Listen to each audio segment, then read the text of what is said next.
"You're just a janitor," the billionaire's wife screamed.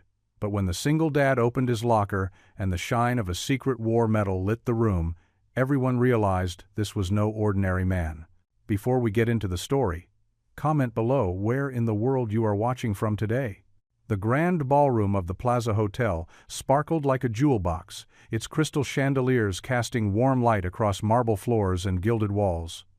Classical music floated through the air as New York's elite gathered for the annual Children's Hospital Charity Gala, their designer gowns and tuxedos adding to the room's shimmer.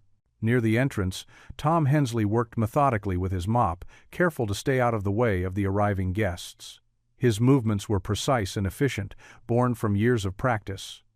The worn uniform hung loose on his tall frame, but he kept it clean and pressed, taking pride in doing even the simplest job well. A small puddle from someone's dripping umbrella had formed near the doorway. Tom knew it could cause someone to slip, so he focused on cleaning it thoroughly. The fabric of his pants rustled softly as he moved, the sound lost beneath the gentle murmur of conversation and tinkling champagne glasses. Victoria Whitmore made her entrance like a queen, her emerald silk gown trailing behind her as she glided across the floor. Her diamond earrings caught the light with each graceful turn of her head as she greeted fellow socialites. Her perfect smile never wavered until she spotted Tom and his mop bucket near the grand double doors. Her nose wrinkled slightly, and she paused mid-conversation with another woman in designer wear. "Excuse me," she said, her voice sharp enough to draw attention. "Couldn't you do that later? This is hardly the time for cleaning." Tom straightened up slowly, his weathered hands gripping the mop handle. "I'm sorry, ma'am. There was a slip hazard I needed to address."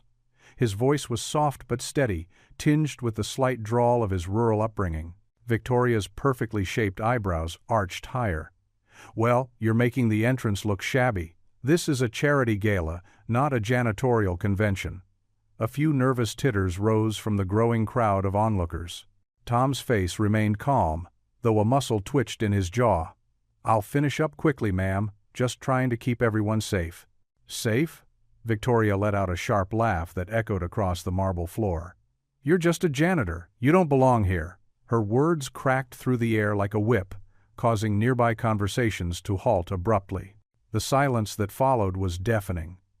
Tom felt the weight of dozens of eyes on him, some curious, others embarrassed, a few gleaming with cruel amusement. His cheeks burned, but years of military discipline helped him maintain his composure. "I apologize for the disruption," he said quietly, beginning to step back with his mop. His old work boots squeaked slightly against the polished floor, the sound impossibly loud in the tense quiet. The crowd had grown larger now, forming a loose circle around the scene. Women in expensive jewelry whispered behind manicured hands. Men in tailored suits shifted uncomfortably, adjusting their bow ties and looking anywhere but at Tom. Then came the sound of small feet pattering across the floor, followed by an excited squeal. "Mr. Tom!" Through the forest of long gowns and pressed trousers burst 8-year-old Ellie Whitmore, her pink party dress bouncing with each step. Her face lit up with genuine delight as she spotted the janitor, completely oblivious to the tension in the air. Tom's eyes softened at the sight of her, his shoulders relaxing slightly. "Hello, Miss Ellie," he said gently. Victoria's face flushed deep red. "Ellie, come here at once," she hissed, reaching for her daughter's hand. But Ellie was already standing in front of Tom, beaming up at him. "Mommy," she announced proudly, her voice carrying clearly through the quiet room. "He's the nice man who helps me in the hallways." The silence that followed was different from before, less hostile, more surprised. Ellie continued, unaware of the impact of her words. "He always makes sure I don't slip when the floors are wet, and he found Mr. Whiskers when he got stuck in the art room." Tom ducked his head slightly, a small smile tugging at the corners of his mouth. Victoria stood frozen, her perfectly manicured hand still extended toward her daughter as the crowd watched the scene unfold. "And remember when I spilled my juice box?" Ellie went on, bouncing slightly on her toes. "Mr. Tom cleaned it up and didn't make me feel bad at all. He said everybody makes mistakes sometimes." A few of the onlookers shifted their weight, some looking down at their expensive shoes. Others glanced at Victoria, whose face had lost some of its haughty expression. He even fixed Sarah's wheelchair when it got stuck that one time, Ellie added, reaching out to pat Tom's arm affectionately. He's the kindest person at school. The classical music continued to play softly in the background, but the atmosphere in the entrance hall had transformed. The earlier mockery had dissolved into something more complex, discomfort, perhaps, or even shame. Tom cleared his throat softly. "That's very kind of you to say, Miss Ellie," he said, his voice warm but professional. "But I should finish up here and let you get back to your party." Ellie's face fell slightly. "Oh, okay. But will you still be at school on Monday? You promised to help us hang our art projects in the hallway, remember?" "Of course," Tom assured her with a gentle smile. "I always keep my promises." The simple exchange hung in the air, a stark contrast to the earlier confrontation. Victoria stood motionless, her carefully constructed world of social hierarchies suddenly challenged by her daughter's innocent words. The crowd began to disperse slowly, conversations resuming in hushed tones. Tom returned to his work, his movements as steady and dignified as before. Ellie gave him one more bright smile before skipping back to her mother's side. The elegant ballroom continued to glow, the chandeliers still sparkled, but something had shifted in that moment. A small crack in the veneer of social pretense, opened wide by a child's honest heart. The elegant ballroom fell into an uncomfortable silence. Wealthy guests in their designer suits and glittering gowns shifted awkwardly, wineglasses frozen halfway to their lips. The tension in the air was thick enough to cut with a knife, as all eyes darted between Victoria Whitmore, the janitor, and little Ellie. Tom kept his gaze fixed on the polished floor, his weathered hands steady on the mop handle. Years of military service had taught him how to maintain composure under fire, though this kind of attack left a different sort of wound. "He's really nice, Mommy," Ellie continued, her blue party dress swishing as she bounced on her toes. Her innocent enthusiasm cut through the awkward atmosphere like a ray of sunshine through storm clouds. "Remember when Billy dropped his whole lunch tray last week? Mr. Tom helped clean it up and gave Billy his own sandwich." Victoria's cheeks flushed pink beneath her perfect makeup. She opened her mouth to speak, but Ellie wasn't finished. "And when the water fountain broke outside the kindergarten classroom, Mr. Tom fixed it right away, so we didn't have to walk all the way to the cafeteria for drinks." Ellie beamed up at Tom. "He even made it shoot water higher so the little kids could reach better." A few smiles began to appear among the crowd. An elderly woman in pearls nodded approvingly, while a young businessman loosened his bow tie and looked thoughtful. "He helps Miss Rodriguez carry her big art supplies up the stairs too," Ellie added. "And he always has Band-Aids in his pocket for when kids fall during recess." Tom felt his ears growing hot. Each kind word from Ellie was both a blessing and a burden. Her pure-hearted defense of him made his chest tight with emotion, but he hated being the center of attention. "That's enough, Ellie." Victoria's voice was sharp as she grabbed her daughter's hand. The little girl's face fell at her mother's tone. "We don't need to hear about every little thing the maintenance staff does. That's what they're paid for." But something had shifted in the room. Where there had been disdain in people's eyes moments before, now there were thoughtful glances and small nods of appreciation. A man in an expensive suit actually stepped aside to give Tom more room to work, offering a slight smile of acknowledgement. Victoria tugged Ellie away toward the far side of the ballroom, her heels clicking rapidly on the marble floor. "Come along, darling. The silent auction is about to start, and Daddy wants us there." "Bye, Mr. Tom," Ellie called over her shoulder, waving with her free hand. "Thank you for fixing my shoelace yesterday." Tom gave her a small wave back, then returned to his work. His movements were mechanical. Push the mop forward, pull it back, turn, repeat.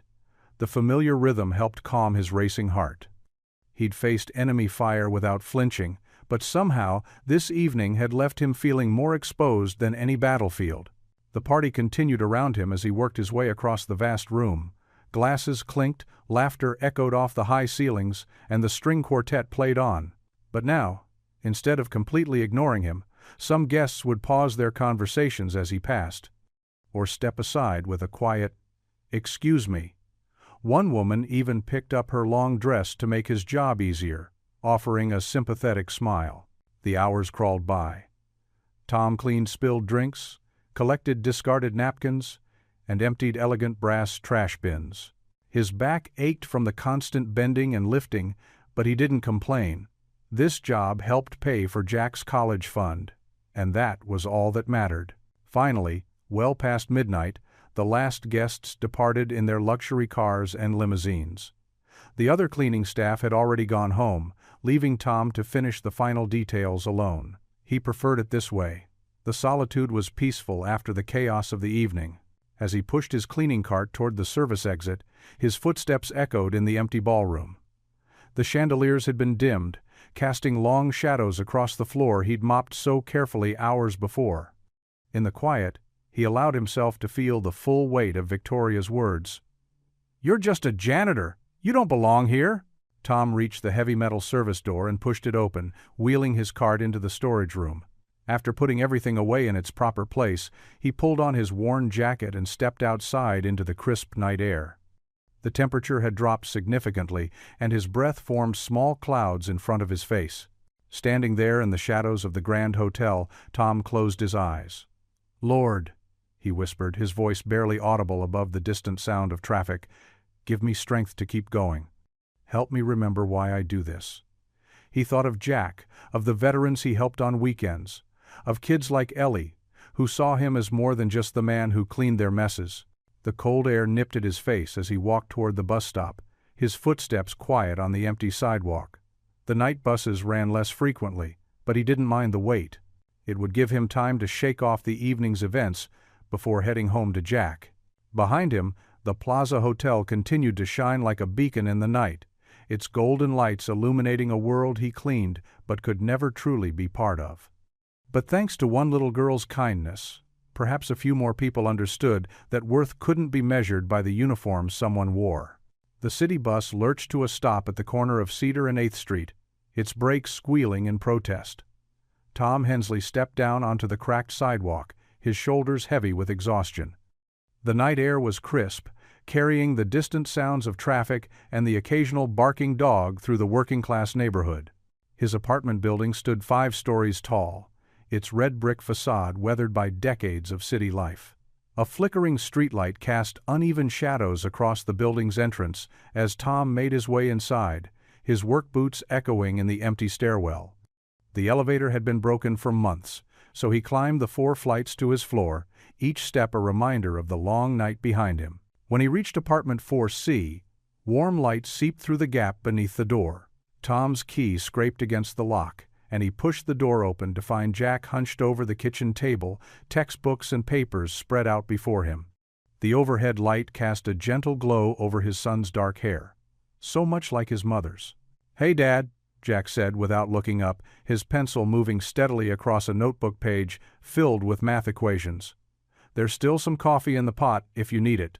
Tom smiled, setting his work bag down by the door. Their apartment was small but tidy, a testament to their shared effort to keep things in order. The kitchen opened directly into a modest living room, where a worn but comfortable couch faced an old TV. Family photos lined the walls, memories preserved in simple frames. "You should be in bed, buddy," Tom said, moving to the refrigerator. "It's nearly midnight." "Advanced calculus waits for no man," Jack replied with a tired grin, finally looking up. His eyes, sharp and observant like his mother's, studied his father's face. "You look beat, Dad." Tom pulled out bread and peanut butter from the cabinet, deliberately keeping his movements casual. "Nothing a sandwich won't fix. Want one?" "Always."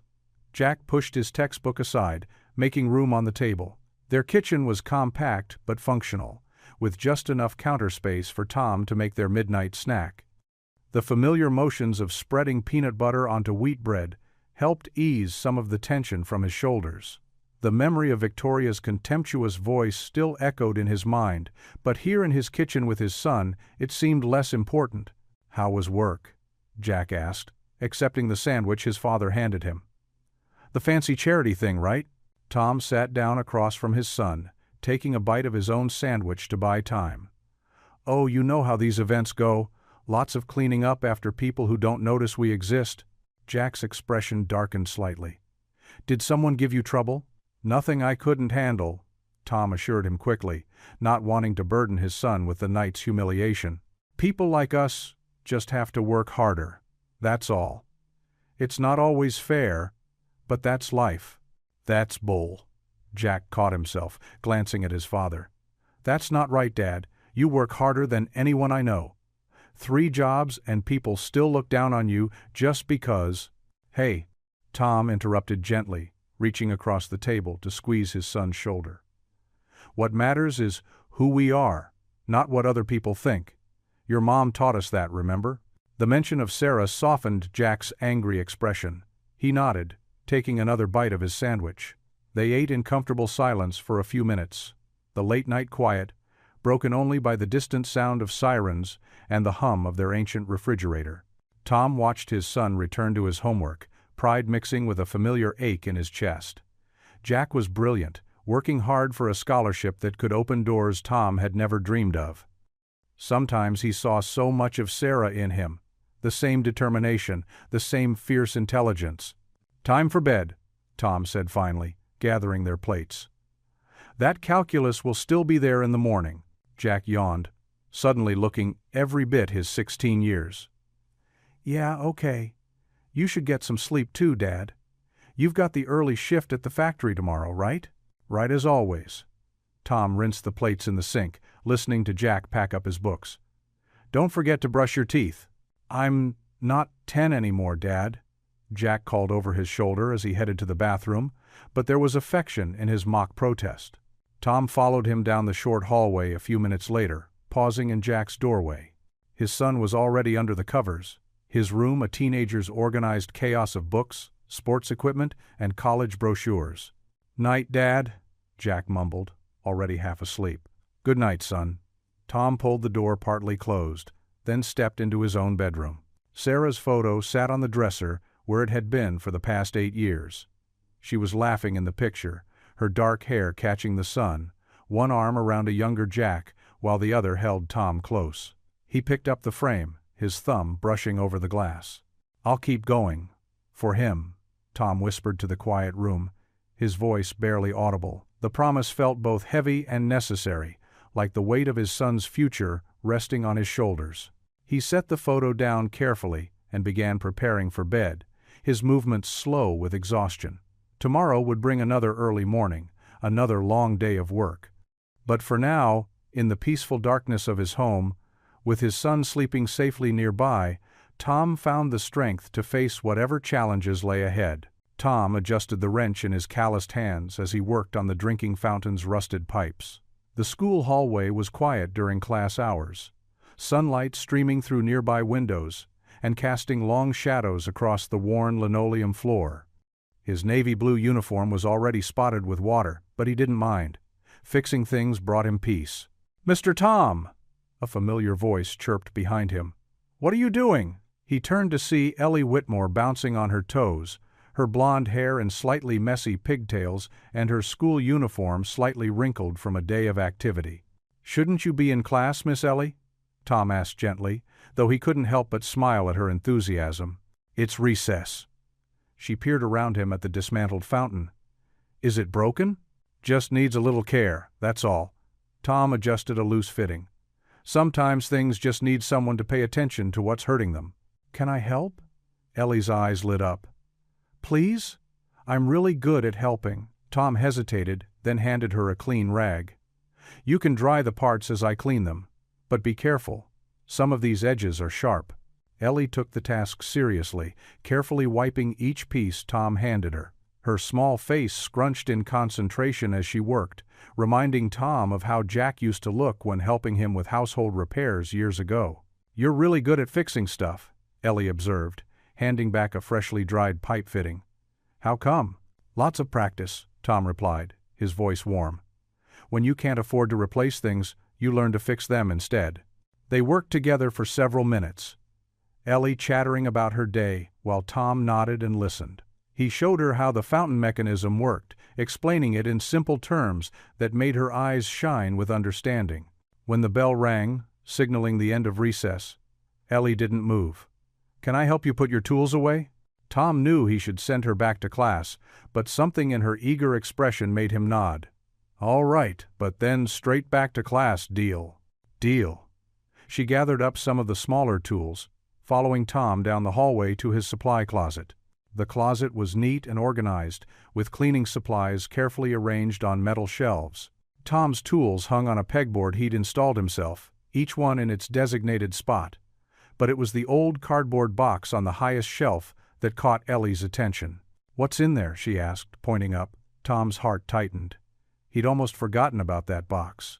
He usually kept it out of sight, out of mind. But something about Ellie's innocent curiosity made his usual defenses waver. That's just some old memories," he said softly. "Can I see?" Ellie asked, her voice gentle, as if sensing the weight in his words. After a long moment, Tom reached up and carefully brought down the box. His hands trembled slightly as he set it on his small work table. Dust motes danced in the fluorescent light as he lifted the lid. Inside, carefully preserved, lay pieces of his past life. A folded American flag, its triangle shape precise and dignified. Beneath it, several medals gleamed dully, their ribbons still vibrant despite the years. Photographs, their edges worn soft, showed a younger Tom in desert camouflage, standing with his unit. Ellie's small finger touched one photo reverently. "Is that you?" "Yes."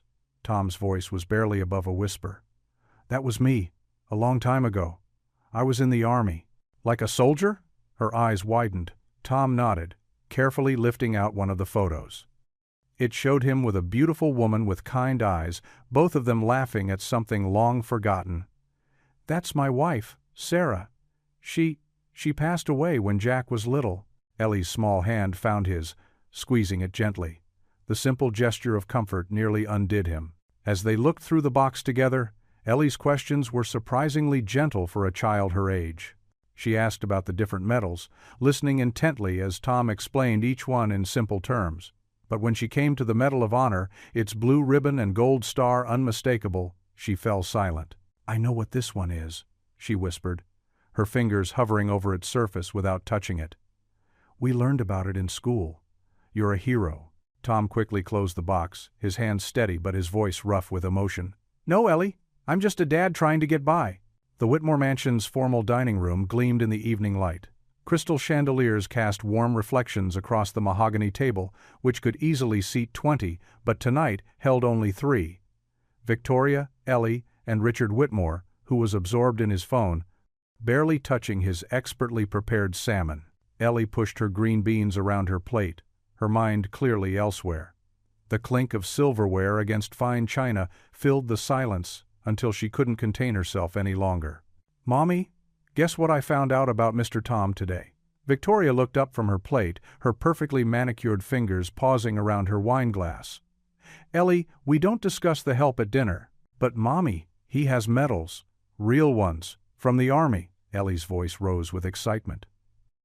"He showed me his special box today. There were pictures of him in his uniform, and flags, and—" "You were in his supply closet?" Victoria's fork clattered against her plate. "What have I told you about wandering off during school hours?" "I was helping him fix the water fountain," Ellie explained, undeterred by her mother's sharp tone. "He's really smart, Mommy. He knows how everything works, and he explains things so I can understand them." Richard finally glanced up from his phone, his expression darkening. "Victoria, why is our daughter spending time with the janitor?" Victoria felt her cheeks flush under her husband's scrutiny. "Ellie, finish your dinner. The janitor is not an appropriate topic for discussion." "His name is Mr. Tom," Ellie insisted, her small chin jutting out stubbornly. "And he has a Medal of Honor. We learned about those in school. They only give them to real heroes." Victoria set down her wineglass with more force than necessary. "Don't be ridiculous, Ellie. He's probably just showing off some cheap reproductions to impress the children. A Medal of Honor recipient wouldn't be scrubbing floors for a living." "But I saw it. It was real." Tears welled in Ellie's eyes. "He didn't even want to show me at first. He's not pretending." "That's enough." Victoria's voice echoed sharply in the large room. "I forbid you from bothering the janitor anymore. He should be focusing on his work, not entertaining children with far-fetched stories." Richard's cold laugh cut through the tension. The man's clearly delusional if he's spinning tales about being some kind of war hero. Perhaps we should speak to the school about his inappropriate behavior with students." "No," Ellie cried, her fork clattering to the table. "You're being mean. Mr. Tom is nice, and he helps everyone, and you're just—" "Go to your room," Victoria commanded, standing up so quickly her chair scraped against the hardwood floor. "I won't have you speaking to us this way. We'll discuss your behavior in the morning." Ellie pushed back from the table, tears now flowing freely down her cheeks. "You're wrong about him," she whispered, then turned and ran from the dining room, her footsteps echoing on the marble floors. Victoria sank back into her chair, the silence now oppressive. The house staff moved quietly around them, clearing plates and refilling water glasses with practiced invisibility. "You need to get that child under control," Richard said coldly, returning to his phone, "and make sure the school knows our daughter is not to interact with the maintenance staff." Victoria nodded mechanically, but her appetite was gone. She excused herself shortly after, leaving Richard to his business calls and emails. Later that night, Victoria lay in her king-sized bed, silk sheets doing nothing to ease her discomfort. The master suite was silent except for Richard's steady breathing from his separate bed across the room, a sleeping arrangement that had become normal years ago. Her mind kept returning to the gala, to the moment she'd humiliated Tom Hensley in front of everyone. She'd expected him to cringe, to slink away like a scolded dog. Instead, there had been something in his eyes, a quiet strength, a dignity that her cruel words couldn't touch. He'd apologized not because he believed he was wrong, but because he was being the bigger person. The memory made her stomach twist. What if Ellie was telling the truth? What if those medals were real? Victoria tried to dismiss the thought, but doubt had taken root. She remembered how Tom had handled her public insult with grace, how he'd simply returned to his work without complaint. That kind of composure spoke of someone who had faced far worse than a society woman's scorn. Victoria rolled over, pulling the silk duvet tighter around her shoulders. She thought of Ellie's tears, her passionate defense of the janitor who had shown her nothing but kindness. Her daughter, who had been raised in privilege and luxury, saw something in Tom Hensley that Victoria had been too proud to notice. The moonlight filtered through the expensive drapes, casting shadows on the wall. Victoria watched them shift and change, her mind replaying the dinner conversation. She had been so quick to dismiss Ellie's story, so eager to believe the worst about a man she'd never truly looked at as a person. For the first time in years, Victoria felt thoroughly ashamed of herself. Sleep eluded her as she lay there, haunted by the quiet dignity in Tom Hensley's eyes and the tearful conviction in her daughter's voice. Tomorrow would bring its usual round of charity meetings and social obligations, but tonight, in the darkness of her bedroom, Victoria Whitmore faced uncomfortable truths about herself that she couldn't simply dismiss with a wave of her manicured hand. The fluorescent lights hummed softly in the community center's basement. Metal folding chairs scraped against the linoleum floor as veterans of different ages settled into their weekly support group circle. Tom Hensley sat quietly, his janitor's uniform still on from his evening shift, while Jack did his homework in the corner. "Thanks for coming tonight, brothers and sisters," said Mike, a broad-shouldered man with graying temples who led the group. "Who'd like to start?" A younger veteran named Danny raised his hand. His leg bounced nervously as he spoke. "I've been trying to find work, but it's tough out there. Nobody seems to want to hire a guy with PTSD. Tom leaned forward in his chair. "Have you tried the hospital? They're looking for security staff." "With my background?" Danny laughed bitterly. "They wouldn't even look at my application." "Let me help you with that," Tom said, pulling his worn briefcase onto his lap. He took out some papers and a pen. "I know the HR manager there. She's good people. The key is highlighting your military police experience the right way." Jack glanced up from his textbook, watching his father work. Tom's gentle voice guided Danny through the application, explaining how to translate military terms into civilian language. Other veterans gathered around, taking notes. "See here?" Tom pointed to a section of the form. "Don't just say you were MP. Talk about conflict resolution, crowd management, emergency response. That's what they're looking for." Danny's eyes lit up with understanding. "I never thought about it that way." Across town, in her tastefully decorated home office, Victoria Whitmore sat at her desk, her manicured fingers hovering over her laptop keyboard. The search results for Thomas Hensley Medal of Honor filled her screen. Her daughter's words echoed in her mind. "He's a hero, Mom." Article after article detailed Tom's service record. Pictures showed a younger Tom in dress uniform, receiving his medal. The citation described how he had saved his entire unit during an ambush, carrying 2 wounded soldiers to safety while under heavy fire. Victoria clicked through local news stories. One showed Tom at his wife Sarah's funeral 3 years ago, holding a young Jack's hand. Another featured him organizing a job fair for veterans. Each piece revealed a man of quiet strength and unwavering dedication to others. Back at the community center, an older veteran named Frank spoke up.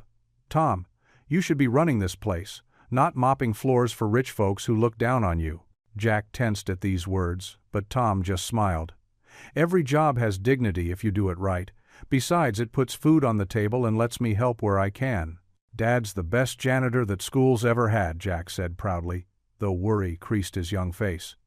"Even if some people don't see it," Tom caught the edge in his son's voice. "Jack, remember what Mom used to say?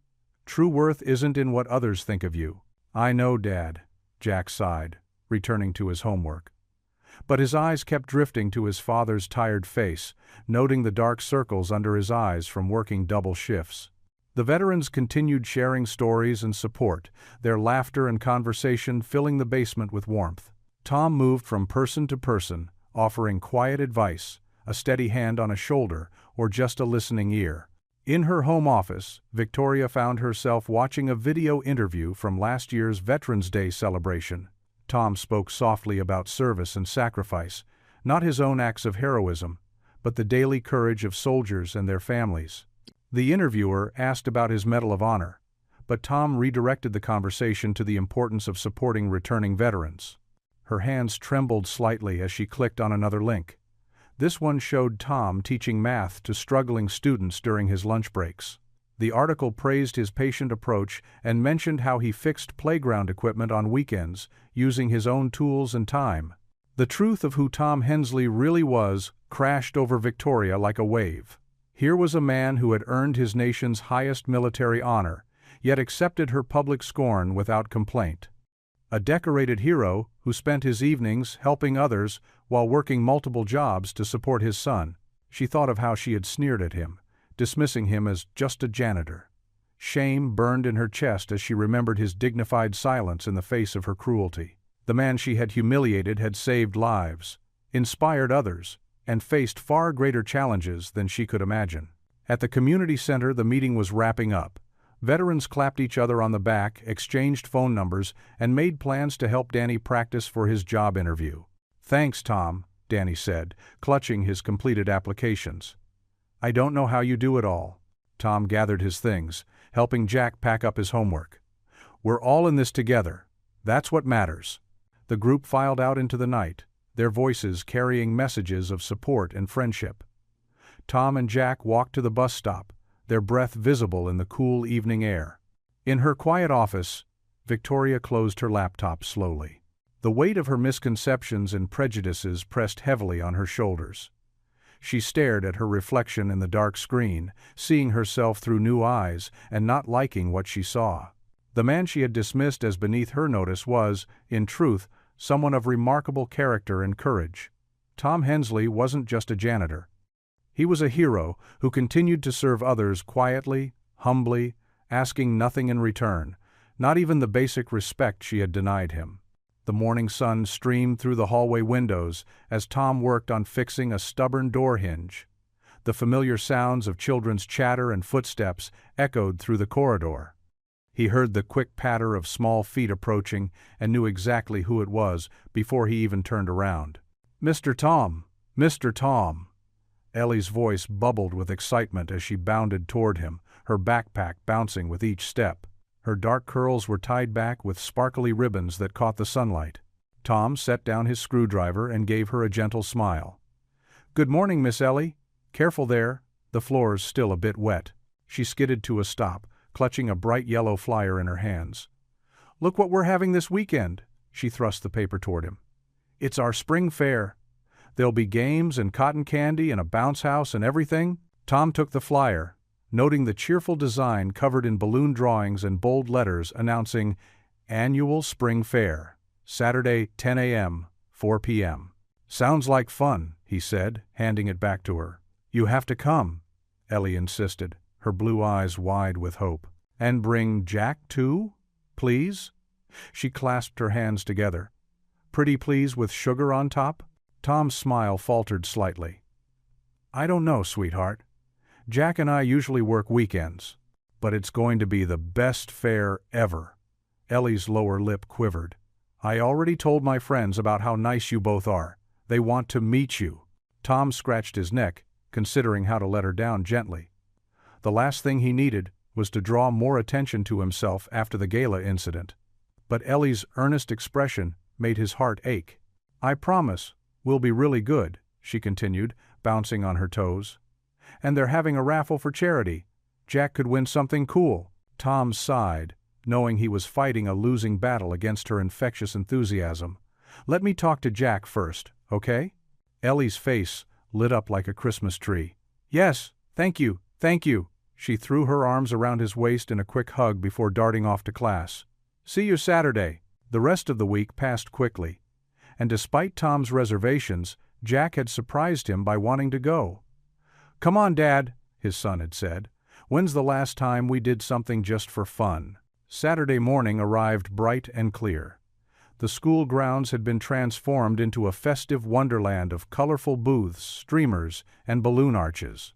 Children ran everywhere, their laughter mixing with upbeat music from speakers. Tom and Jack stood at the entrance, feeling slightly out of place until they heard Ellie's excited shriek. "You came!" She raced toward them, wearing a pretty yellow dress that matched the spring daffodils dotting the lawn. "Wouldn't miss it," Jack said, grinning as Ellie grabbed both their hands. "Come on, I want you to meet everyone." She pulled them toward a group of children gathered near the face painting booth. "These are my best friends, Emma, Marcus, and Sophie." The children looked up at Tom and Jack with curious eyes. "Is it true you're a real soldier?" Marcus asked Tom, his voice filled with awe. Before Tom could answer, a familiar voice cut through the air. "Ellie, what are you doing?" Victoria Whitmore stood frozen a few feet away, her designer sundress and perfectly styled hair making her look like she'd stepped out of a magazine. Her eyes darted between Tom and Jack, then to her daughter.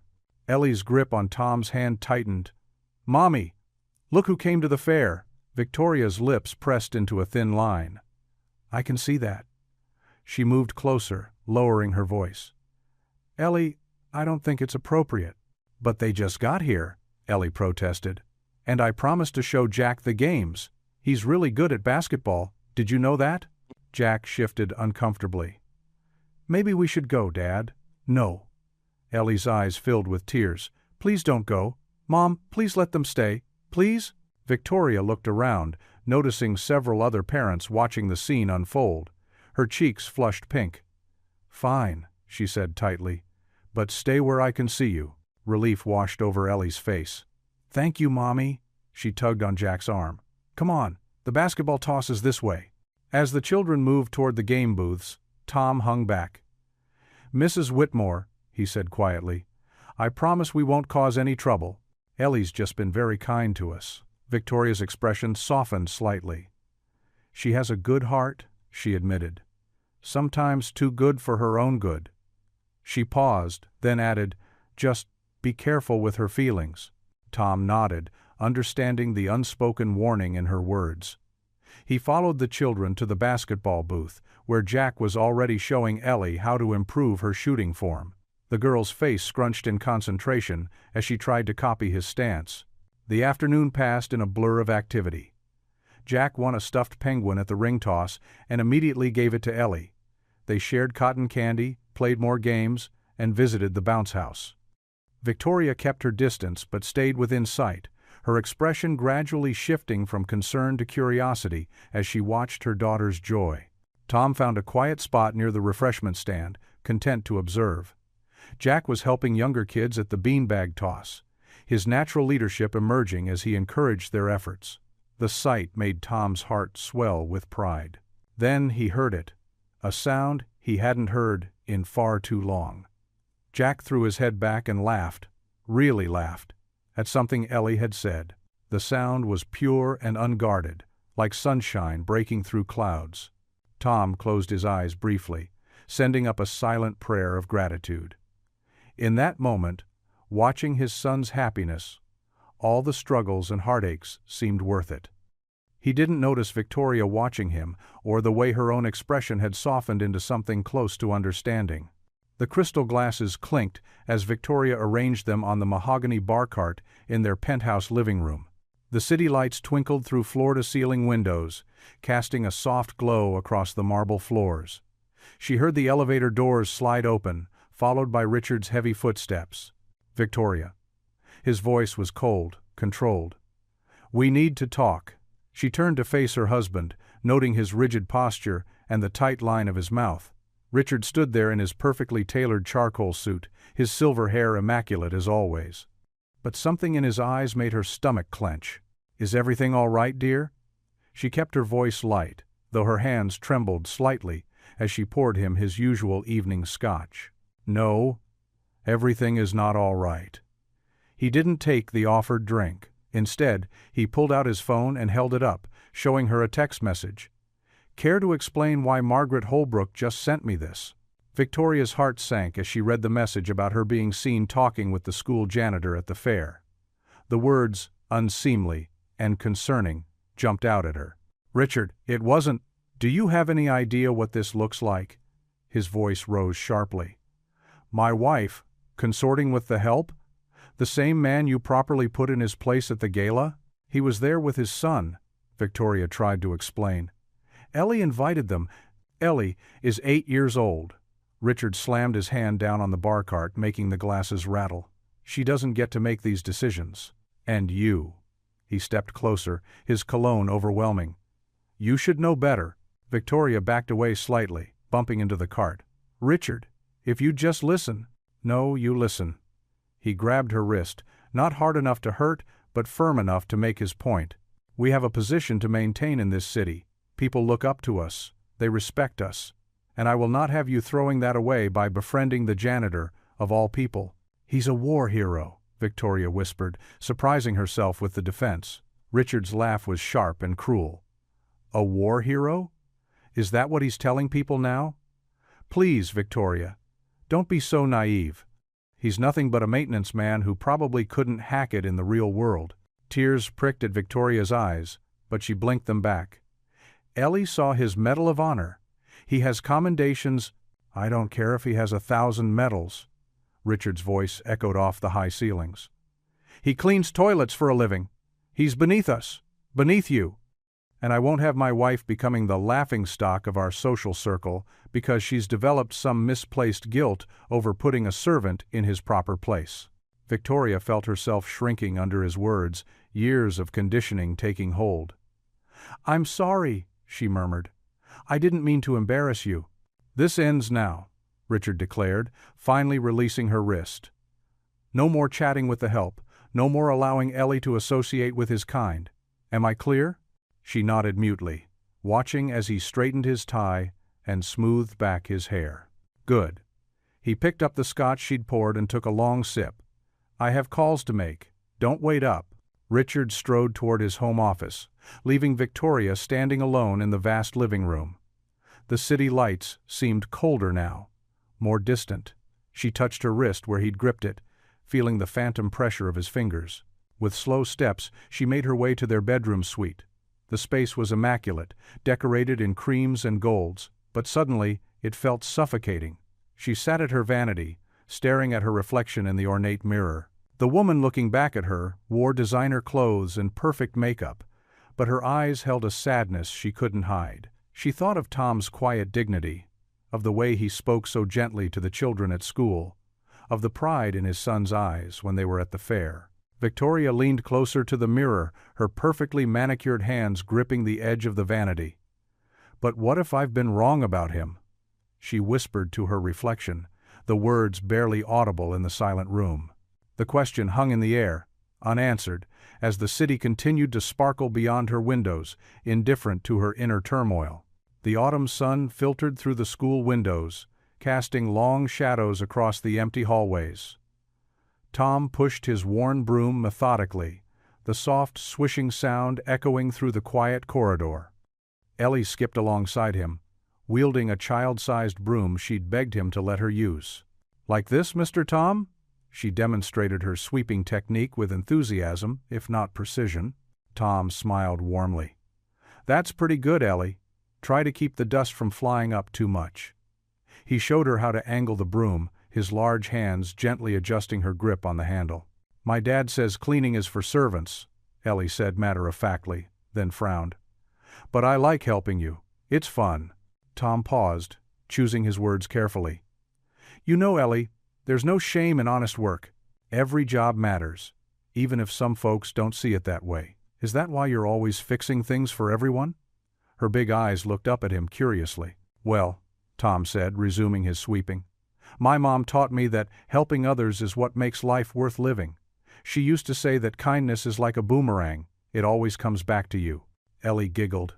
"What's a boomerang?" "It's this curved stick that comes back to you when you throw it. Here, let me show you." Tom pulled out his phone and found a quick video. Ellie watched in amazement. "Just like when you helped Billy with his lunch money last week, and then he shared his cookies with you yesterday," Tom explained. "Oh, I get it now," Ellie beamed. The afternoon light was growing golden when Jack arrived after his classes. He dropped his backpack by Tom's supply closet and grabbed a dustpan without being asked. "Hey, Squirt," he said to Ellie, who immediately abandoned her broom to give him a hug. "Dad, I aced that math test." Tom's face lit up with pride. "That's wonderful, son. All that studying paid off." "Yeah, well," Jack shrugged, but his smile was genuine. "Those tricks you taught me about fractions really helped." They worked together, the three of them, in comfortable companionship. Ellie told them about her art class project, while Jack shared funny stories from his day. Tom listened, his heart full of a warmth he hadn't felt in years. "Mr. Tom," Ellie asked as she helped organize the cleaning supplies, "did your wife like to clean too?" The question caught Tom off guard. He felt the familiar ache in his chest, but it wasn't as sharp as usual. "Sarah. She was more of a gardener. She could make anything grow. Our apartment windowsill used to be full of herbs and flowers." "Like magic?" Ellie's eyes widened. "Something like that," Tom chuckled. "She said plants just needed love and patience, like people do," Jack added softly. "Mom's tomato plants were the best. We used to have competitions to see who could spot the first ripe one each summer." "I wish I could have met her," Ellie said, patting Tom's arm with her small hand. Tom swallowed hard, touched by her innocent compassion. "She would have loved you, sweetheart. You remind me of her sometimes. Always looking for ways to make others smile." They finished their cleaning routine, Jack showing Ellie how to properly wind up the extension cord while Tom checked all the classroom doors were locked. Their voices echoed in the empty hallways, mixing with laughter that made the building feel less lonely. "Can we do this again tomorrow?" Ellie asked, bouncing on her toes. "As long as you finish your homework first," Tom replied, ruffling her hair. "I already did. Jack helped me with my spelling during lunch." Tom glanced at his son, who shrugged. "She's actually pretty good at it. Just needs a little confidence." As they gathered their things to leave, Tom felt a sense of peace he hadn't experienced since Sarah passed. Here, in this simple moment, with these two children, he found something he thought he'd lost forever: the feeling of family. They walked toward the front entrance, Ellie skipping between them, holding both their hands and making them swing her occasionally. The setting sun painted the corridor in warm oranges and deep purples. "Remember to tell your mom you're heading home now," Tom reminded Ellie as they approached the doors. "She knows. I told her I was helping you after school." She made this funny face, but she didn't say no. Tom helped Ellie put on her backpack, checking that it wasn't too heavy. As he straightened up, movement caught his eye through the glass doors. Victoria's sleek black car was parked across the street, and she sat behind the wheel, watching them. Even from this distance, Tom could see the conflict on her face, a mixture of concern, curiosity, and something else he couldn't quite name. Their eyes met briefly through the windshield, and for a moment, neither moved. Jack noticed too, his shoulders tensing slightly. But before he could say anything, Tom placed a gentle hand on his son's shoulder. "It's all right," he said quietly. "She's just being a careful mother." Ellie, oblivious to the tension, waved enthusiastically at her mother's car. After a moment's hesitation, Victoria raised her hand in a small wave back.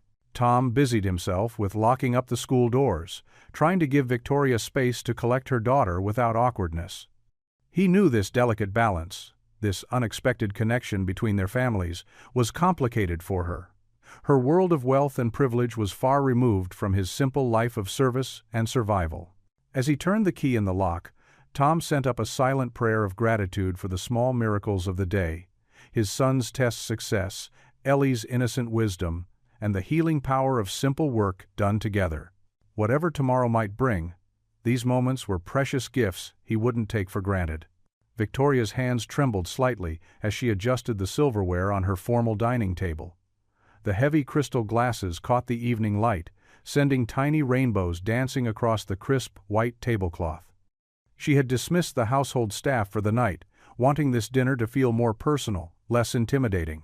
"Mommy, are they here yet?" Ellie bounced on her toes near the window, her face pressed against the glass. She wore her favorite blue dress, the one with tiny butterflies embroidered along the hem. "Patient, sweetheart," Victoria said, though her own stomach churned with nervous energy. She'd spent hours debating this decision, crafting the perfect casual yet dignified invitation through Ellie at school. The memory of her previous cruelty at the gala still burned in her mind. The doorbell chimed, and Ellie sprinted to answer it. Victoria smoothed her simple black dress and followed, her heart racing. Tom and Jack stood in the doorway, both wearing clean button-down shirts that had clearly been carefully pressed. Tom held a modest bouquet of daisies, while Jack clutched a homemade apple pie. "Thank you for having us," Tom said softly, his quiet dignity somehow making Victoria feel even more ashamed of her past behavior. He handed her the flowers. "Ellie mentioned these were your favorite." "They are?" Victoria smiled, touched that her daughter had shared such a detail. "Please, come in." Jack's eyes widened as they entered the spacious foyer, but he quickly masked his awe. Victoria noticed how he stayed close to his father, protective in a way that spoke volumes about their bond. "I made lasagna," Victoria said, leading them to the dining room. "I hope that's all right. Ellie mentioned you both enjoy Italian food."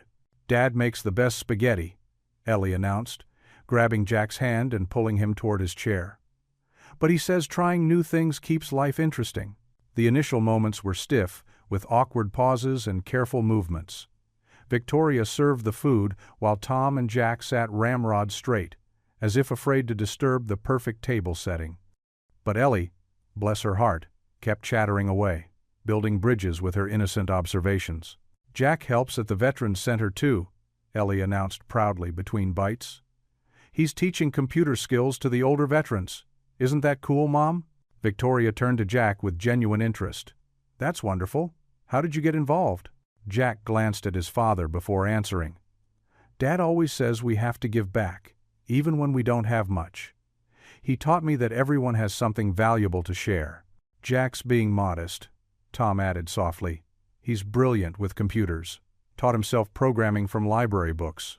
Victoria noticed how Tom's eyes shone with pride when he spoke about his son. It was the same look she recognized in herself when bragging about Ellie's achievements.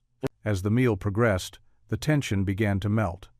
Jack, growing more comfortable, shared stories about growing up with his father. "There was this one time," he said, his voice warming with the memory, "when I needed a costume for the school play. We couldn't afford to buy one, so Dad stayed up 3 nights straight, learning to sew from YouTube videos. He made me the best night costume in the whole production." Victoria felt her throat tighten. She thought about all the times she'd simply handed her credit card to the housekeeper to solve such problems. "Your father sounds remarkable," she said softly. Tom ducked his head, embarrassed by the praise. "You do what you have to for your kids. Dad works 3 jobs sometimes," Jack continued, his voice carrying a mix of pride and protective anger. "He never complains, even when people treat him like he's nothing just because he cleans floors." Victoria flinched at the implicit reference to her own past behavior. "I was wrong," she said suddenly, the words spilling out. "The way I treated you at the gala. I'm truly sorry, Tom." The table fell quiet. Even Ellie stopped eating to watch. "We all make mistakes," Tom replied gently. "What matters is learning from them." The moment was broken by the sudden slam of the front door. Heavy footsteps echoed through the foyer, and Richard's voice boomed out. "Victoria? Why are all the lights on in the dining room?" Victoria's face drained of color. She hadn't told Richard about the dinner, knowing he would forbid it. Before she could respond, he appeared in the doorway, his expression morphing from confusion to fury as he took in the scene. "What is this?" he demanded, his voice deadly quiet. His eyes swept from Tom to Jack, then to his wife. "What are these people doing at my table?" "Daddy, we're having dinner," Ellie said brightly, seemingly oblivious to the tension. "Jack brought pie. Get out," Richard snarled, pointing at Tom and Jack. "Get out of my house now." Tom stood slowly, his movements deliberate and dignified. "Thank you for dinner, Mrs. Whitmore. Ellie, it was lovely to see you." He placed his hand on Jack's shoulder, guiding his son up from the table. Jack's face was flushed with anger, but he followed his father's lead, managing a polite nod to Victoria and a small wave to Ellie. Victoria wanted to protest, to stand up to her husband, but the words froze in her throat. She watched helplessly as Tom and Jack walked out, their backs straight despite the humiliation. The room fell into icy silence, broken only by the sound of Ellie's fork clattering against her plate. Richard stood in the doorway, his rage practically radiating heat, while Victoria sat motionless, the taste of shame bitter in her mouth. The beautiful evening she had planned, the bridges she had hoped to build, lay in ruins around her expensive china and crystal glasses. The autumn morning brought crisp air and golden sunlight to Cedar Park. Fallen leaves scattered across the worn playground equipment and littered the cracked basketball court. Tom Hensley stood near a fold-out table, handing out garbage bags and work gloves to a growing group of volunteers. "Remember, folks, we're hitting the playground first, then working our way to the creek," Tom called out, his voice carrying the same gentle authority he'd used during his military days. A cluster of veterans, some in faded military caps, others in worn jeans and work shirts, nodded in agreement. From behind a large oak tree at the park's edge, Victoria Whitmore watched with Ellie bouncing excitedly beside her. They'd parked 3 blocks away to avoid being noticed. "Can we go help now, Mom? Please?" Ellie tugged at Victoria's designer coat sleeve. Just wait a minute, sweetie." Victoria's eyes were fixed on Tom as he knelt beside a group of neighborhood kids, showing them how to safely pick up trash with grabber tools. Jack moved through the crowd of volunteers, carrying a clipboard and checking people in. He'd grown more confident in recent weeks, Victoria noticed. The shy teenager now smiled easily as he directed newcomers to different sections of the park. "Listen up, everyone." Tom's voice rose above the morning chatter. "We've got tools, gloves, and plenty of work to go around. Remember, this park belongs to all of us. When we take care of it together, we're taking care of each other." The simple truth in his words made Victoria's throat tighten. She watched as Tom organized the volunteers into teams, making sure each group had a mix of veterans, kids, and local residents. His natural leadership showed in small ways, an encouraging pat on the shoulder here, a quiet word of guidance there. "Mom, look, there's Mr. Peterson from the grocery store and Miss Rodriguez from the library." Ellie pointed excitedly at familiar faces in the crowd. Victoria recognized others, too. The barista from her favorite coffee shop, the elderly couple who walked their dog past her house every morning, even some of the maintenance staff from Ellie's school. Tom had brought them all together, erasing the invisible lines that usually kept them apart. A woman with a press badge and camera approached Tom, notepad in hand. Victoria tensed, worried about how he would handle the attention.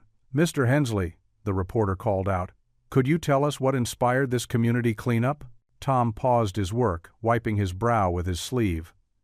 "Ma'am, it's simple, really. This park gives so much to our neighborhood. Kids play here.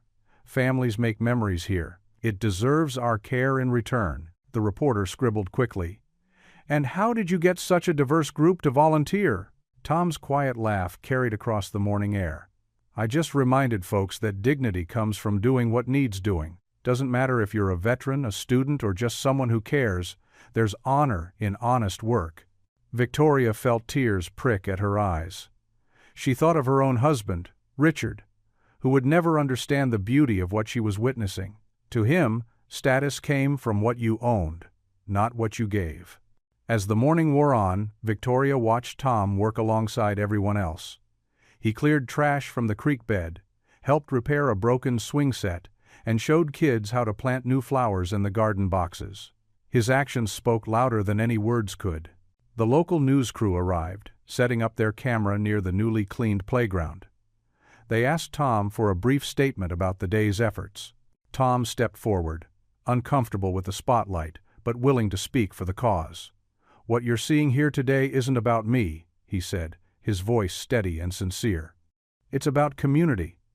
It's about teaching our children that every job has value, that every person can contribute. When we work together with our hands and hearts, we build something greater than ourselves."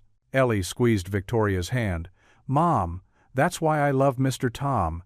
He makes everyone feel important." Victoria watched her daughter's shining eyes and felt something shift inside her heart. Tom wasn't just teaching these kids about clean parks. He was showing them what real strength looked like. Not the kind that came from money or power, but the quiet strength of serving others, of leading by example. A group of children ran past, carrying bags of leaves and laughing. Jack was among them, no longer the withdrawn boy Victoria had first met. Tom had given his son, and now all these other kids, something priceless, pride in honest work, and the joy of belonging to something bigger than themselves. The morning light caught Tom's face as he helped an elderly veteran carry a heavy branch. His expression showed no trace of the humiliation she'd once caused him at the gala. Instead, she saw peace there, and purpose. This was a man who had found his calling not in spite of his hardships, but because of them. Victoria thought of Ellie's father, who was probably at his country club right now, networking with important people. Richard would never understand why their daughter needed men like Tom in her life. Men who showed that true worth came from character, not wealth. As the cleanup wrapped up, Victoria watched Tom gather everyone for a group photo. He stood in the back, trying to stay out of focus, but the community wouldn't let him. They pulled him to the center, this quiet hero who had brought them all together. "Mom," Ellie whispered, "can we please go help now? Just for a little while?" Victoria looked at her daughter's hopeful face, then at Tom, surrounded by the people whose lives he touched. She saw clearly now what she had been too blind to see before. Her daughter didn't need more luxury or status. She needed examples of real courage, of humble service, of love that showed itself in actions. The click of camera shutters captured the moment. Tom Hensley, the janitor she had once scorned, standing tall among his community, showing them all what true dignity looked like. The small cafe on Cedar Street was nothing like the upscale restaurants Victoria usually frequented. The bell above the door chimed as she entered, her designer heels clicking against the worn linoleum floor. The aroma of fresh coffee and homemade pie filled the cozy space. Tom sat in a corner booth, his work-worn hands wrapped around a plain white coffee mug. He wore clean jeans and a pressed button-down shirt, not his usual janitor's uniform, but still a stark contrast to Victoria's tailored silk blouse and pearls. "Thank you for meeting me," Victoria said softly, sliding into the booth across from him. Her usual confident demeanor had been replaced by something more hesitant, almost vulnerable. The waitress, a friendly woman with graying hair, approached their table. "Can I get you anything, hon?" Victoria glanced at Tom's coffee. "The same as him, please. Black." When the waitress left, silence stretched between them. Victoria's fingers traced patterns on the laminated tabletop, gathering her thoughts. Tom waited patiently, the same quiet dignity in his bearing that she'd come to notice more and more lately. "I've been wanting to talk to you," Victoria finally began, her voice barely above a whisper. "About that night at the gala." She swallowed hard, meeting his eyes. "What I said to you, it was cruel, inexcusable." Tom's expression remained gentle, but he didn't interrupt. The waitress returned with Victoria's coffee, and she wrapped her manicured hands around the warm mug, drawing strength from its heat. "I've spent my whole life in a bubble," she continued, "judging people based on what they wear, where they live, what they do for a living." She shook her head, disgusted with herself. "I never stopped to look deeper, to see the person beneath." "We all make mistakes," Tom said quietly. "What matters is learning from them." Victoria's eyes welled with tears. "But I hurt you, in front of all those people. And you didn't deserve that. You're one of the most honorable men I've ever met." Tom shifted uncomfortably at the praise. "I'm just trying to do right by my son, same as you with Ellie." "No," Victoria insisted. "It's more than that. I've seen how you help people, the veterans, the kids at school. You give so much, asking nothing in return." She took a shaky breath. "I am truly, deeply sorry for what I said that night." Tom's eyes softened. "I accept your apology, Mrs. Whitmore." "Victoria," she corrected. "Please." He nodded, but then his expression grew serious.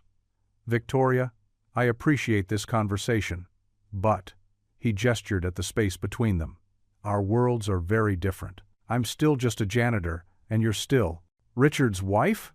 Victoria finished, a hint of bitterness in her tone. "A woman who moves in circles I'll never belong in," Tom said gently. "And that's okay. I'm at peace with who I am and what I do, but you should understand, getting involved in my world could make things difficult for you." Victoria sat back, studying him. "Because of what people might think?" "Because of what your husband might do," Tom answered honestly. "I've seen how he looks at me. Men like him. They don't take kindly to their wives, befriending the help." Victoria flinched at his words, but couldn't deny their truth. "I'm not asking for anything," she said softly. I needed you to know how sorry I am, and how much I admire what you do." Tom's weather-worn face creased in a gentle smile. "Then thank you. That means a lot."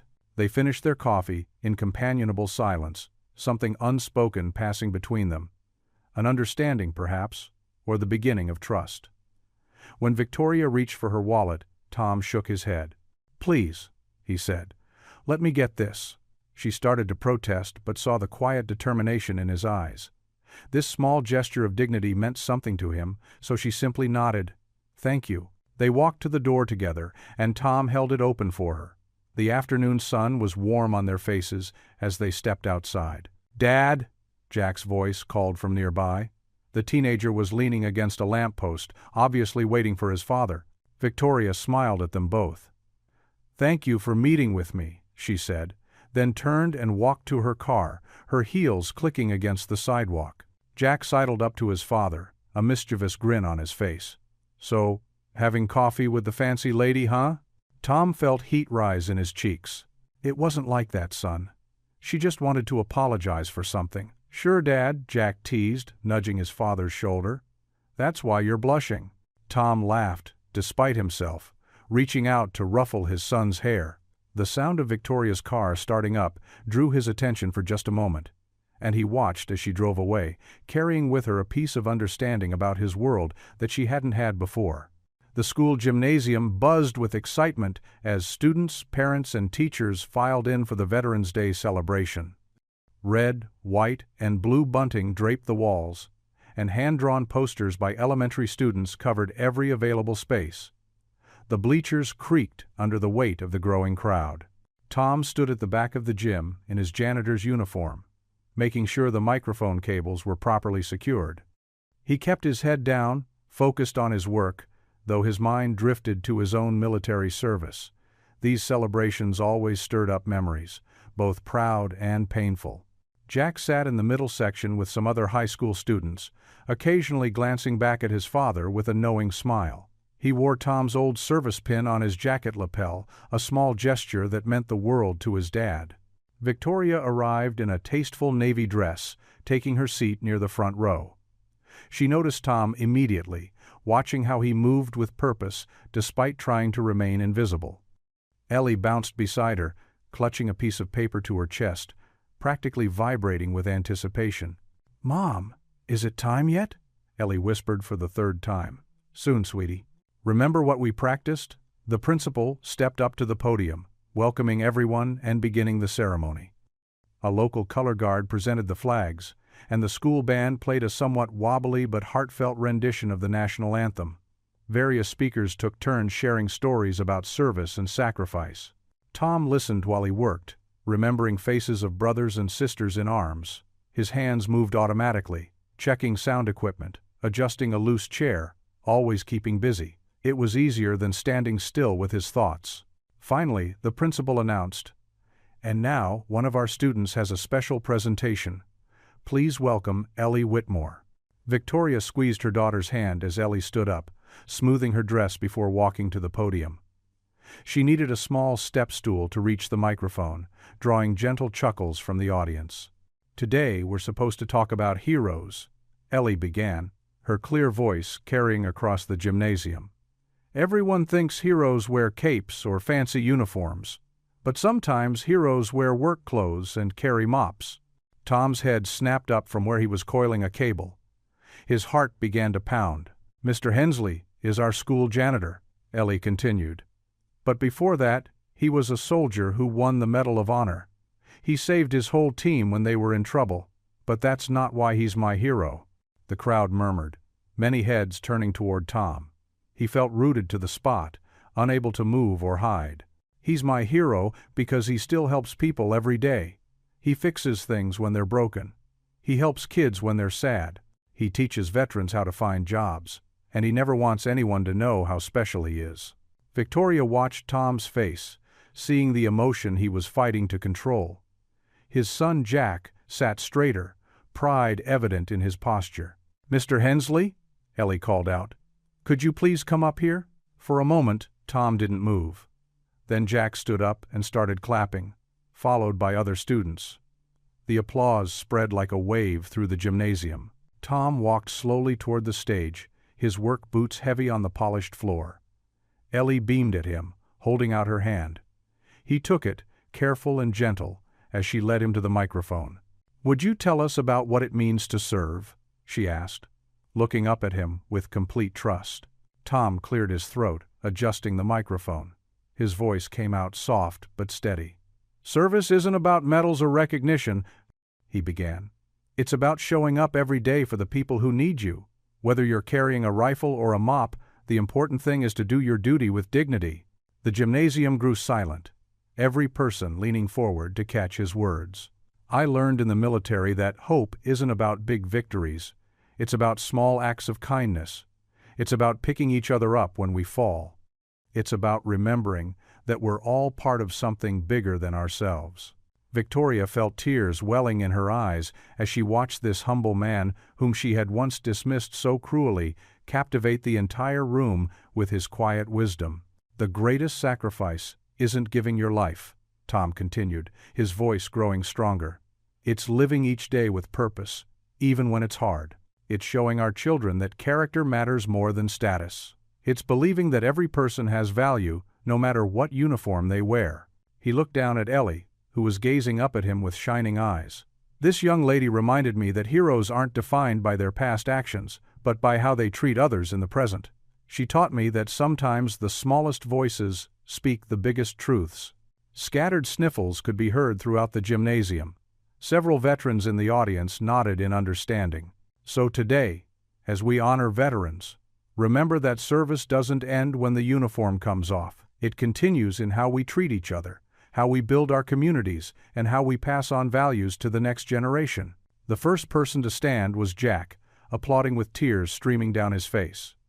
Victoria rose next, followed by Ellie, who hugged Tom's waist.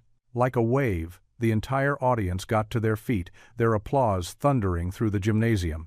Tom stood awkwardly, unused to such attention. But Ellie wouldn't let him step back, holding his hand firmly as the ovation continued. Veterans in the crowd saluted him, parents wiped their eyes, and students cheered. Victoria couldn't stop the tears that fell as she watched Tom finally receive the recognition he deserved. Through her own blurred vision, she saw him squeeze Ellie's hand, his quiet strength and humility showing even in this moment of triumph. The applause seemed to go on forever, a standing tribute to a man who had never sought the spotlight but whose light had touched so many lives. Tom's face showed a mix of embarrassment and gratitude, but most of all, a deep peace, as if some hidden wound was finally beginning to heal. The Whitmore mansion loomed dark against the evening sky, its elegant windows glowing with warm light that belied the tension brewing inside. Victoria's heels clicked softly on the marble floor as she entered through the grand foyer, her mind still filled with images from the Veterans Day celebration. Her heart felt lighter than it had in years, proud of Ellie's courage and moved by Tom's humble wisdom. The peaceful moment shattered as Richard's voice boomed from his study. "Victoria! Get in here! Now!" She paused, straightening her spine before walking toward his voice. The study door stood open, revealing Richard behind his massive mahogany desk. His face was flushed, a tumbler of scotch gripped too tightly in one hand. "Close the door," he commanded. As Victoria did so, she noticed several tablets open on his desk, showing news websites. Her stomach dropped when she saw Tom's name in the headlines. "Local hero honored at school event." "Would you care to explain?" Richard's voice dripped with barely controlled rage. "Why my wife and daughter were fawning over a janitor in front of the entire community?" Victoria lifted her chin. "It was a Veterans Day celebration, Richard. Tom served our country with distinction." "Tom?" Richard slammed his glass down, amber liquid sloshing over the rim. "Since when are you on a first-name basis with the help? Do you have any idea what people are saying? The jokes being made at the club?" "People are saying wonderful things about his service and his character," Victoria countered, though her voice trembled slightly. "He's respected in the community." "Respected?" Richard barked out a harsh laugh. "He scrubs toilets for a living. And my daughter, got up on stage and proclaimed him her hero. Do you know how that makes me look?" He stood up, walking around the desk with dangerous slowness. "My own family celebrating some blue-collar nobody while I'm trying to close the biggest deal of the quarter. My colleagues' wives are calling, asking if we've lost our minds." "He's a good man, Richard," Victoria said softly. "What's wrong with acknowledging that?" Richard's face twisted. "What's wrong is that you've forgotten your place, and his. I've worked too hard building our reputation to have it tarnished by this inappropriate fascination with a janitor." He grabbed his phone, jabbing at the screen with his finger. "Well, I'm going to remind everyone exactly where they belong in the natural order of things." Victoria's eyes widened as she realized what he was doing. "Richard, no, Martin?" "Yes, it's Richard Whitmore. About that custodial staff review we discussed, yes, I want him gone. First thing tomorrow." "I don't care about the details. Make it happen." He ended the call with a vicious smile. "You can't do this," Victoria protested, her voice rising. "He's done nothing wrong. He has a son to support." "I can do whatever I want," Richard roared, making her flinch. "That's what money and power mean, Victoria. Something you seem to have forgotten lately." He advanced on her, backing her toward the door. "I built this life for us. I gave you everything, and this is how you repay me? By making me a laughingstock?" "Richard, please." Victoria tried one more time. "Think about what this will do to Ellie. She'll be devastated." "Enough." His hand slammed against the wall beside her head. "Ellie needs to learn the same lesson you do. People like us don't associate with people like him. End of discussion." Victoria felt tears, threatening, but refused to let them fall. "You're making a mistake." "The only mistake," Richard hissed, "was letting this go on as long as it has. Now get out of my sight, and if I hear about you or Ellie having any further contact with that janitor, there will be consequences." Victoria fled the study, her hands shaking. She made it to her private sitting room before collapsing onto a settee, pressing her fingers against her temples. The cruelty of what Richard was doing crashed over her in waves. Tom's gentle words from the ceremony echoed in her mind. Character matters more than status. Through her window, she could see Ellie in the garden, proudly showing her program from the ceremony to her nanny. Her daughter's innocent joy would soon be crushed by Richard's vindictiveness. The next morning dawned gray and cold. Tom arrived at the school early as usual, unlocking the building and starting his daily routine. He had just finished checking the boiler when his supervisor appeared, looking uncomfortable. "Tom, Could you step into the office for a moment? The fluorescent lights buzzed overhead as Tom sat in a hard plastic chair watching his supervisor shuffle papers nervously. A formal letter was placed in front of him with trembling hands. "I'm sorry, Tom. This comes from the board. They're terminating your position, effective immediately." Tom stared at the letter, reading the cold, bureaucratic language that erased 3 years of dedicated service. His throat felt tight, but he kept his voice steady. "May I ask why?" "Budget cuts, they're saying." "But Tom." The supervisor lowered his voice. "Word as this came from above, way above. I'm so sorry." Tom nodded slowly, folding the letter with careful movements. He thought of Jack, of their small apartment, of the bills that never seemed to end. But most of all, he thought of Ellie's bright face as she called him her hero just yesterday. "I understand," he said quietly, standing up. "I'll clean out my locker." "Tom, wait!"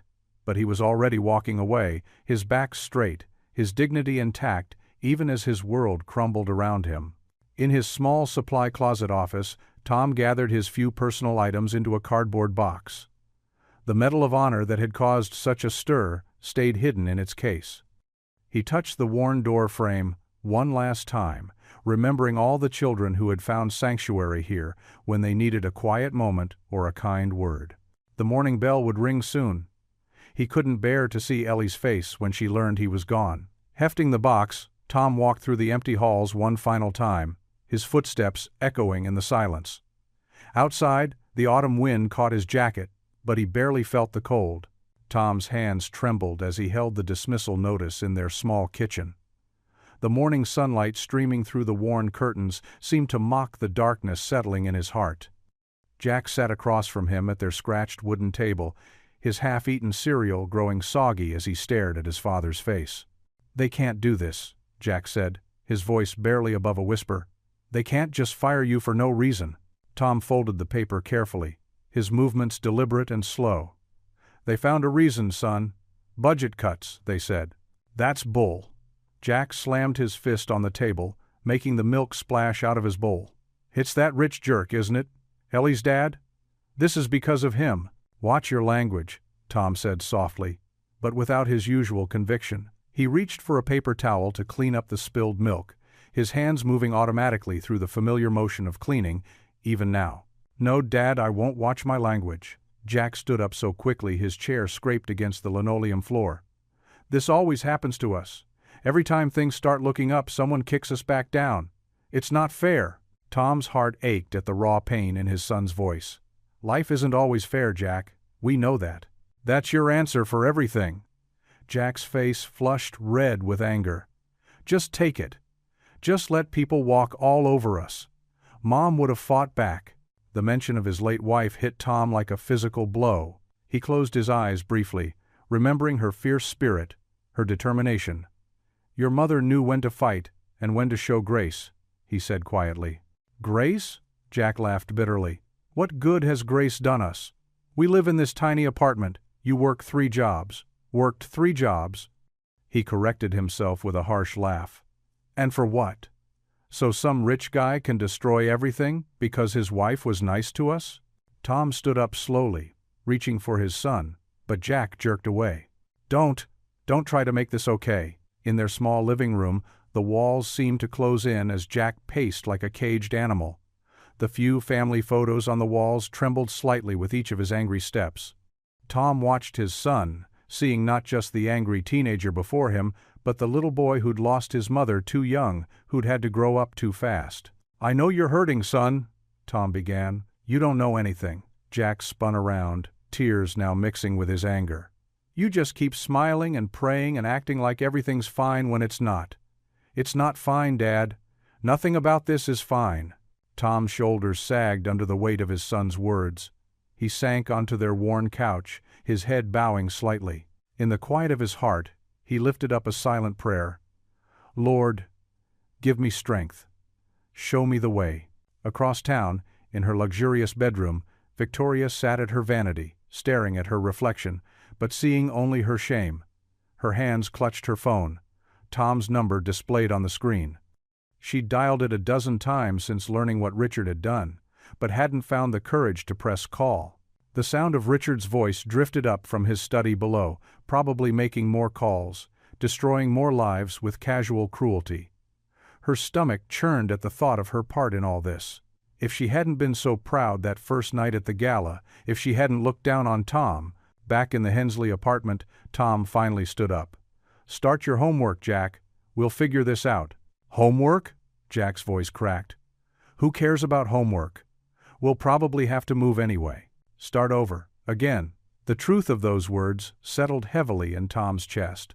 He walked to their small hallway closet and pulled out an old duffel bag, the same one he'd carried in the service. The familiar canvas felt rough under his fingers. "What are you doing?" Jack's anger suddenly shifted to fear. "Being practical," Tom replied, trying to keep his voice steady. "We should be prepared just in case." "No."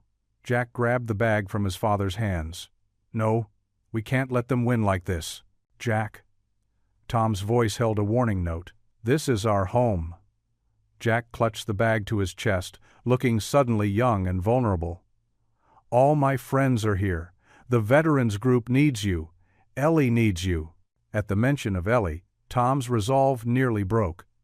The thought of the bright-eyed little girl who'd brought so much joy into their lives made his heart clench. But he had to think practically now. "Sometimes the bravest thing we can do is start over," Tom said, gently taking the bag back from Jack. "There's nothing brave about running away," Jack spat, but his voice wavered. Tom began moving through their apartment, methodically pulling out essential items. A few changes of clothes. Important documents. His wife's photo. The Medal of Honor he kept hidden away. Each item felt heavier than the last. Jack watched him, all the fight draining out of him, replaced by a desperate sadness. "Dad, please. There has to be another way." Tom paused in his packing, his hands resting on his wife's photo. "I have to protect you, son. That's my job. Sometimes that means making hard choices." "But who's protecting you?" Jack asked softly. The question hung in the air between them, unanswered. Tom resumed his packing, each movement careful and deliberate, while his heart screamed at him to stop, to fight, to find another way. But what other way was there? Richard Whitmore's influence reached far and wide. If he couldn't work here, couldn't provide for Jack here. "I'm sorry, son," Tom whispered, more to himself than to Jack. "I'm so sorry."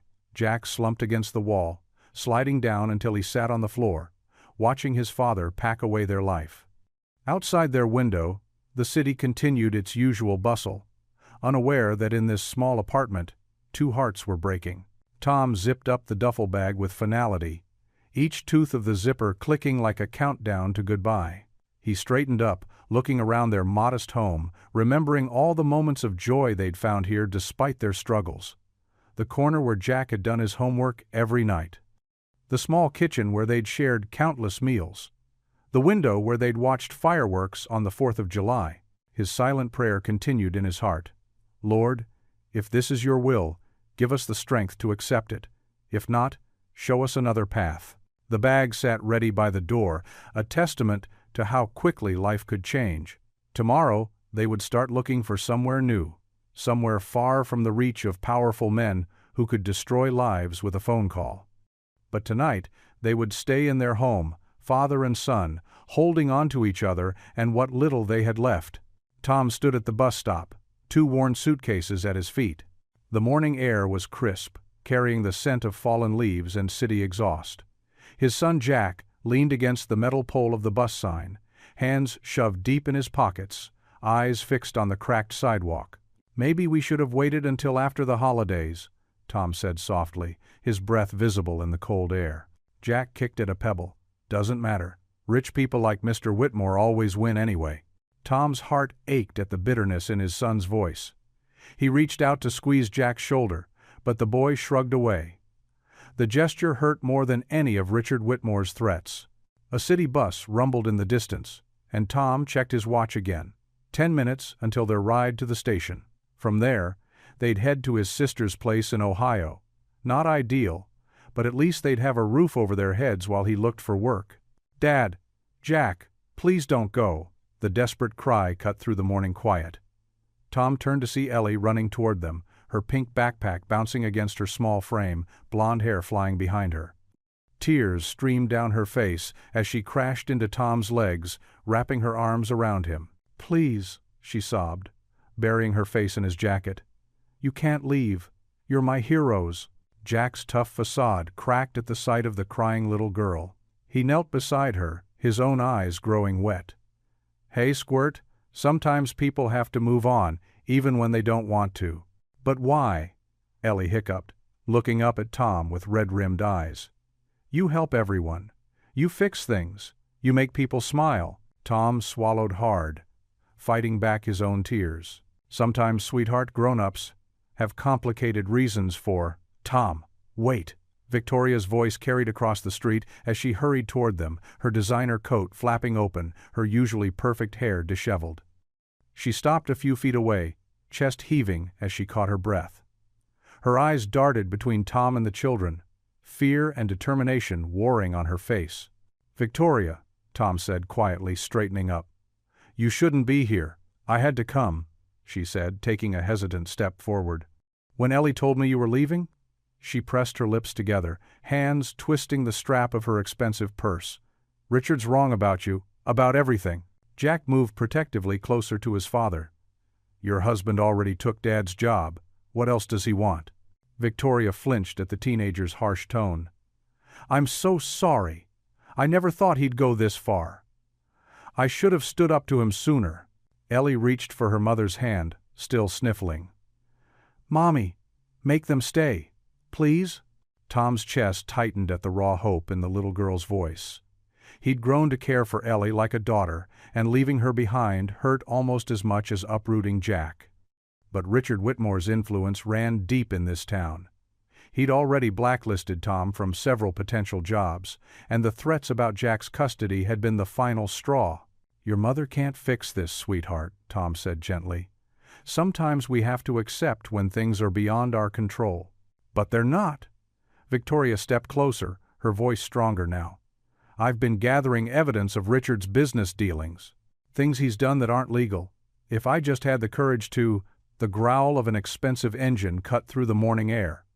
A sleek black car pulled up to the curb, its tinted windows reflecting the weak sunlight.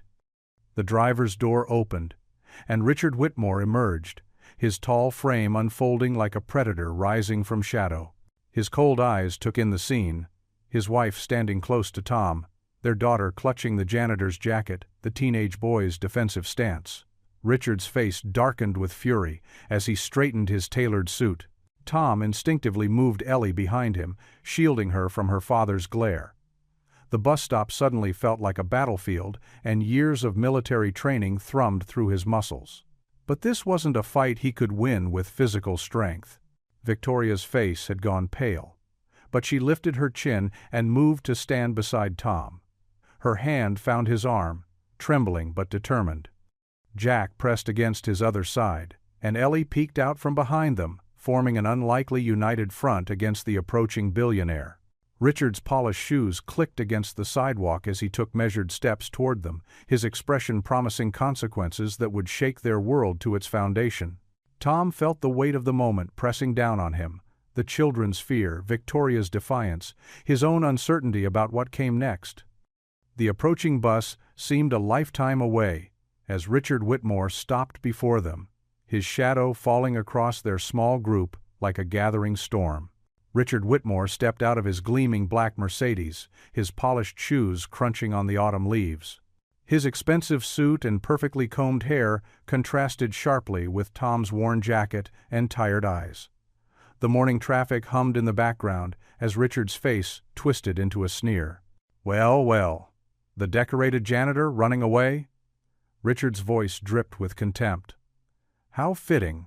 Tom instinctively placed a hand on Jack's shoulder, steadying his son, who tensed at the insult. "Mr. Whitmore, we don't want any trouble. Our bus will be here soon." "Of course you don't want trouble." Richard stepped closer, his voice carrying across the empty bus stop. "Because trouble is what you'll get if you stay. Did you really think you could rise above your station? Befriend my wife? Influence my daughter?" Victoria stood frozen, her eyes darting between her husband and Tom. Ellie clutched her mother's hand, tears streaming down her face. "I never meant to cause problems," Tom said quietly, his dignity intact despite the humiliation. "I was just doing my job." Richard laughed, a harsh sound that echoed off the nearby buildings. "Your job? Let me tell you about jobs, Hensley. With one phone call, I can ensure you never work in this city again. Not as a janitor, not as anything." Jack stepped forward, his teenage face flushed with anger. "You can't talk to my dad like that. He's worth 10 of you." "Jack," Tom warned softly, pulling his son back. Richard's eyes gleamed with cruel amusement. "Listen to your boy, Hensley. Such spirit. It would be a shame if Child Services received an anonymous tip about your financial situation. Single father, unemployed, no stable home." He let the threat hang in the air. Victoria finally found her voice. "Richard, stop this. You're being cruel." "Cruel?" Richard turned on his wife. "I'm protecting our family from this common laborer who thinks he can climb above his place. You've embarrassed me enough by associating with him." Tom picked up their suitcases, his movements deliberate and controlled. "We're leaving, Mr. Whitmore. You've made your point." "Oh, I'm not finished." Richard stepped into Tom's path. "If you ever come near my family again, I'll make sure you lose everything, including that boy of yours. My lawyers will bury you in so much paperwork you'll never see the light of day." Victoria rushed forward, placing herself between the two men. "Richard, please, this is wrong, and you know it." "Wrong?" Richard grabbed Victoria's arm roughly. "What's wrong is you defending this nobody. What's wrong is you forgetting who you are, who we are." Tom set down the suitcases and moved forward, his voice quiet but firm. "Take your hands off her, Mr. Whitmore." Richard released Victoria with a shove, turning his fury back to Tom. "Or what, janitor? You'll mop me to death?" His laughter was ugly and sharp. "Dad!" Ellie's small voice broke through the tension. "Please stop. You're being mean." "Quiet, Ellie," Richard snapped. "This is what happens when you let people like him get too close. They think they deserve more than they're worth." Tom stood straight, his military bearing showing through despite his worn clothes. "Every person has worth, Mr. Whitmore. Even those you look down on. That's what I've taught my son, and what I hope your daughter remembers." Richard's face reddened with rage. "You dare lecture me about values? You're nothing but a failed soldier playing at respectability. I'll destroy you, Hensley. I'll make sure every school, every business, every building in this city knows not to hire you." Victoria tried one last time. "Richard, stop. Can't you see what you're doing?" But Richard was beyond reason. He jabbed a finger at Tom's chest. "You have 24 hours to get out of my city. After that, I start making calls. And believe me, you don't want that to happen." With a final glare, Richard stormed back to his car, the door slamming like a gunshot in the quiet morning air. The Mercedes roared to life and squealed away, leaving behind the scent of burning rubber and shattered dignity. Victoria stood trembling, tears in her eyes. "Tom, I'm so sorry. I never thought he'd—" "It's okay, Mrs. Whitmore," Tom said gently. "You tried. That means something." Ellie broke free from her mother and ran to Jack, hugging him fiercely. "Please don't go. You're my best friend." Jack hugged her back, his own eyes wet. "I'm sorry, Squirt. We don't have a choice." Tom picked up their suitcases again.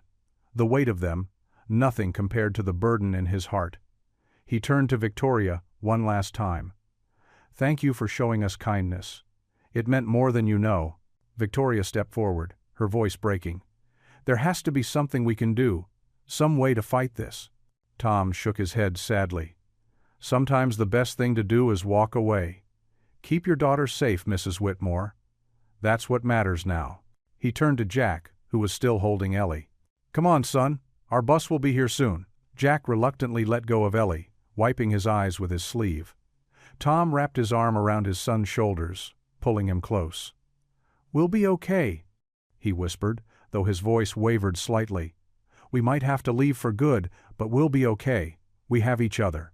They stood together at the bus stop, father and son, their world reduced to 2 suitcases and uncertain promises. Behind them, Victoria held a sobbing Ellie, watching as everything good and decent threatened to slip away on the next bus out of town. The grand Whitmore mansion felt cold and empty as Ellie trudged up the sweeping staircase to her room. Her small shoulders slumped under the weight of sadness.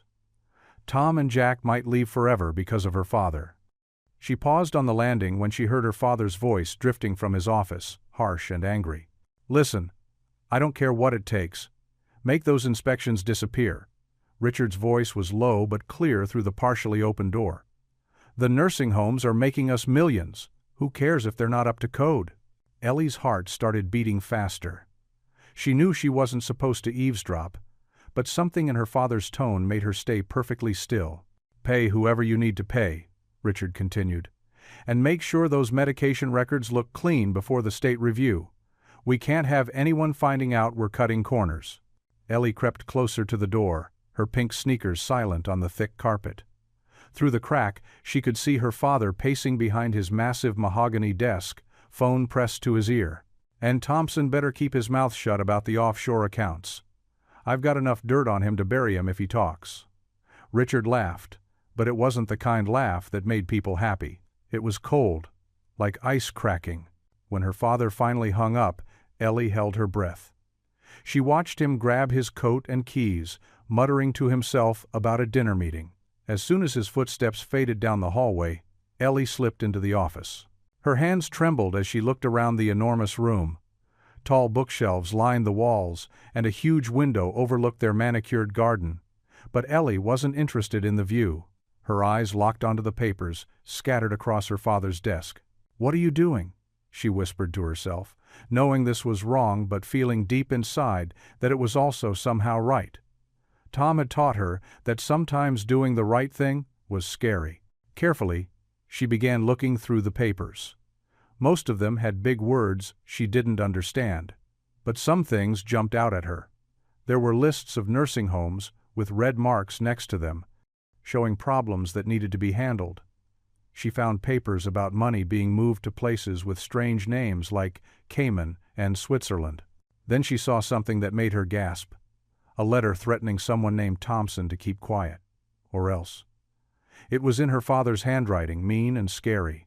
Ellie's hands shook as she used her phone to take pictures of everything important, just like she'd seen people do in movies. She tried to put everything back exactly how she found it, her heart pounding so loud she was sure someone would hear it. Just as she finished, she heard heels clicking on the marble floor downstairs. "Ellie?" her mother called out. "Where are you, sweetheart?" Ellie quickly slipped out of the office and ran to the top of the stairs. "Coming, Mom!" she called back, trying to sound normal even though her voice quivered. Victoria stood at the bottom of the stairs, still elegant in her designer dress but with worry lines creasing her forehead. "There you are. Have you eaten dinner?" "Mom," Ellie said, rushing down the stairs. "I need to show you something important." Her voice was barely a whisper. Victoria's expression changed from tired to concerned. "What's wrong, honey?" "Not here," Ellie said, grabbing her mother's hand and pulling her toward the living room. "Someone might hear." Once they were alone in the living room, Ellie pulled out her phone with trembling fingers. "I heard Daddy on the phone saying bad things, then I went into his office and found these." Victoria's face grew pale as she scrolled through the photos. Her hands started shaking so badly, she had to sit down on the cream-colored sofa. "Oh my God," she whispered. "Daddy's hurting people, isn't he?" Ellie's voice was small. "The old people in those homes, they're sick and need help, but he's not helping them." Victoria pulled Ellie close, hugging her tightly. "You're very brave to show me this," she said, her voice thick with emotion. "But what you did was dangerous. If your father had caught you—" "I had to," Ellie said, tears welling up in her eyes. "He's trying to hurt Tom and Jack too. It's not fair." Victoria looked at the photos again, her jaw set in a firm line. "No, it's not fair at all." She stood up suddenly, still holding her phone. "Wait here, sweetheart." Ellie watched as her mother went to her private study, returning moments later with a small USB drive. Victoria's hands were steady now as she transferred the photos from her phone. "Mom?" Ellie asked quietly. "What are you going to do?" Victoria knelt down in front of her daughter, taking both of Ellie's small hands in hers. "The right thing," she said firmly. something I should have done a long time ago.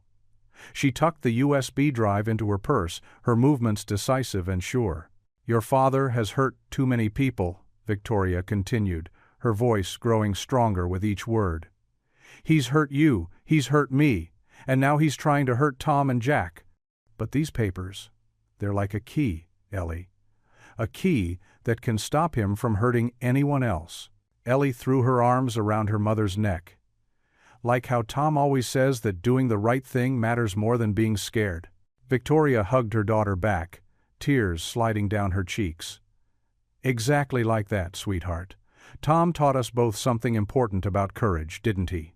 They sat together on the sofa, mother and daughter holding each other as the evening light faded outside. Victoria's purse sat beside them, the USB drive inside now holding the power to change everything. The neon sign of Pete's all-night diner buzzed faintly in the misty evening air. Victoria sat in her car, gripping the manila envelope containing the documents Ellie had found. Her hands trembled as she checked her reflection in the rearview mirror. She had traded her usual perfectly styled appearance for a simple ponytail and minimal makeup. Even her designer clothes had been swapped for jeans and a plain sweater. Through the diner's foggy windows, she could see Tom sitting in a corner booth, his broad shoulders hunched over a cup of coffee. He looked tired, but there was still that quiet dignity about him that she had come to admire. Victoria took a deep breath and stepped out into the drizzling rain. The bell above the door chimed as she entered, and the smell of coffee and warm pie filled her senses. A few truckers occupied the counter, but otherwise, the diner was empty. Tom stood when he saw her, ever courteous. "Mrs. Whitmore," he said softly, "please, it's Victoria." She slid into the booth across from him. "Thank you for meeting me so late." The waitress approached, and Victoria ordered a coffee, black. They waited in awkward silence until the steaming cup arrived. "How's Jack holding up?" Victoria asked, wrapping her cold fingers around the warm mug.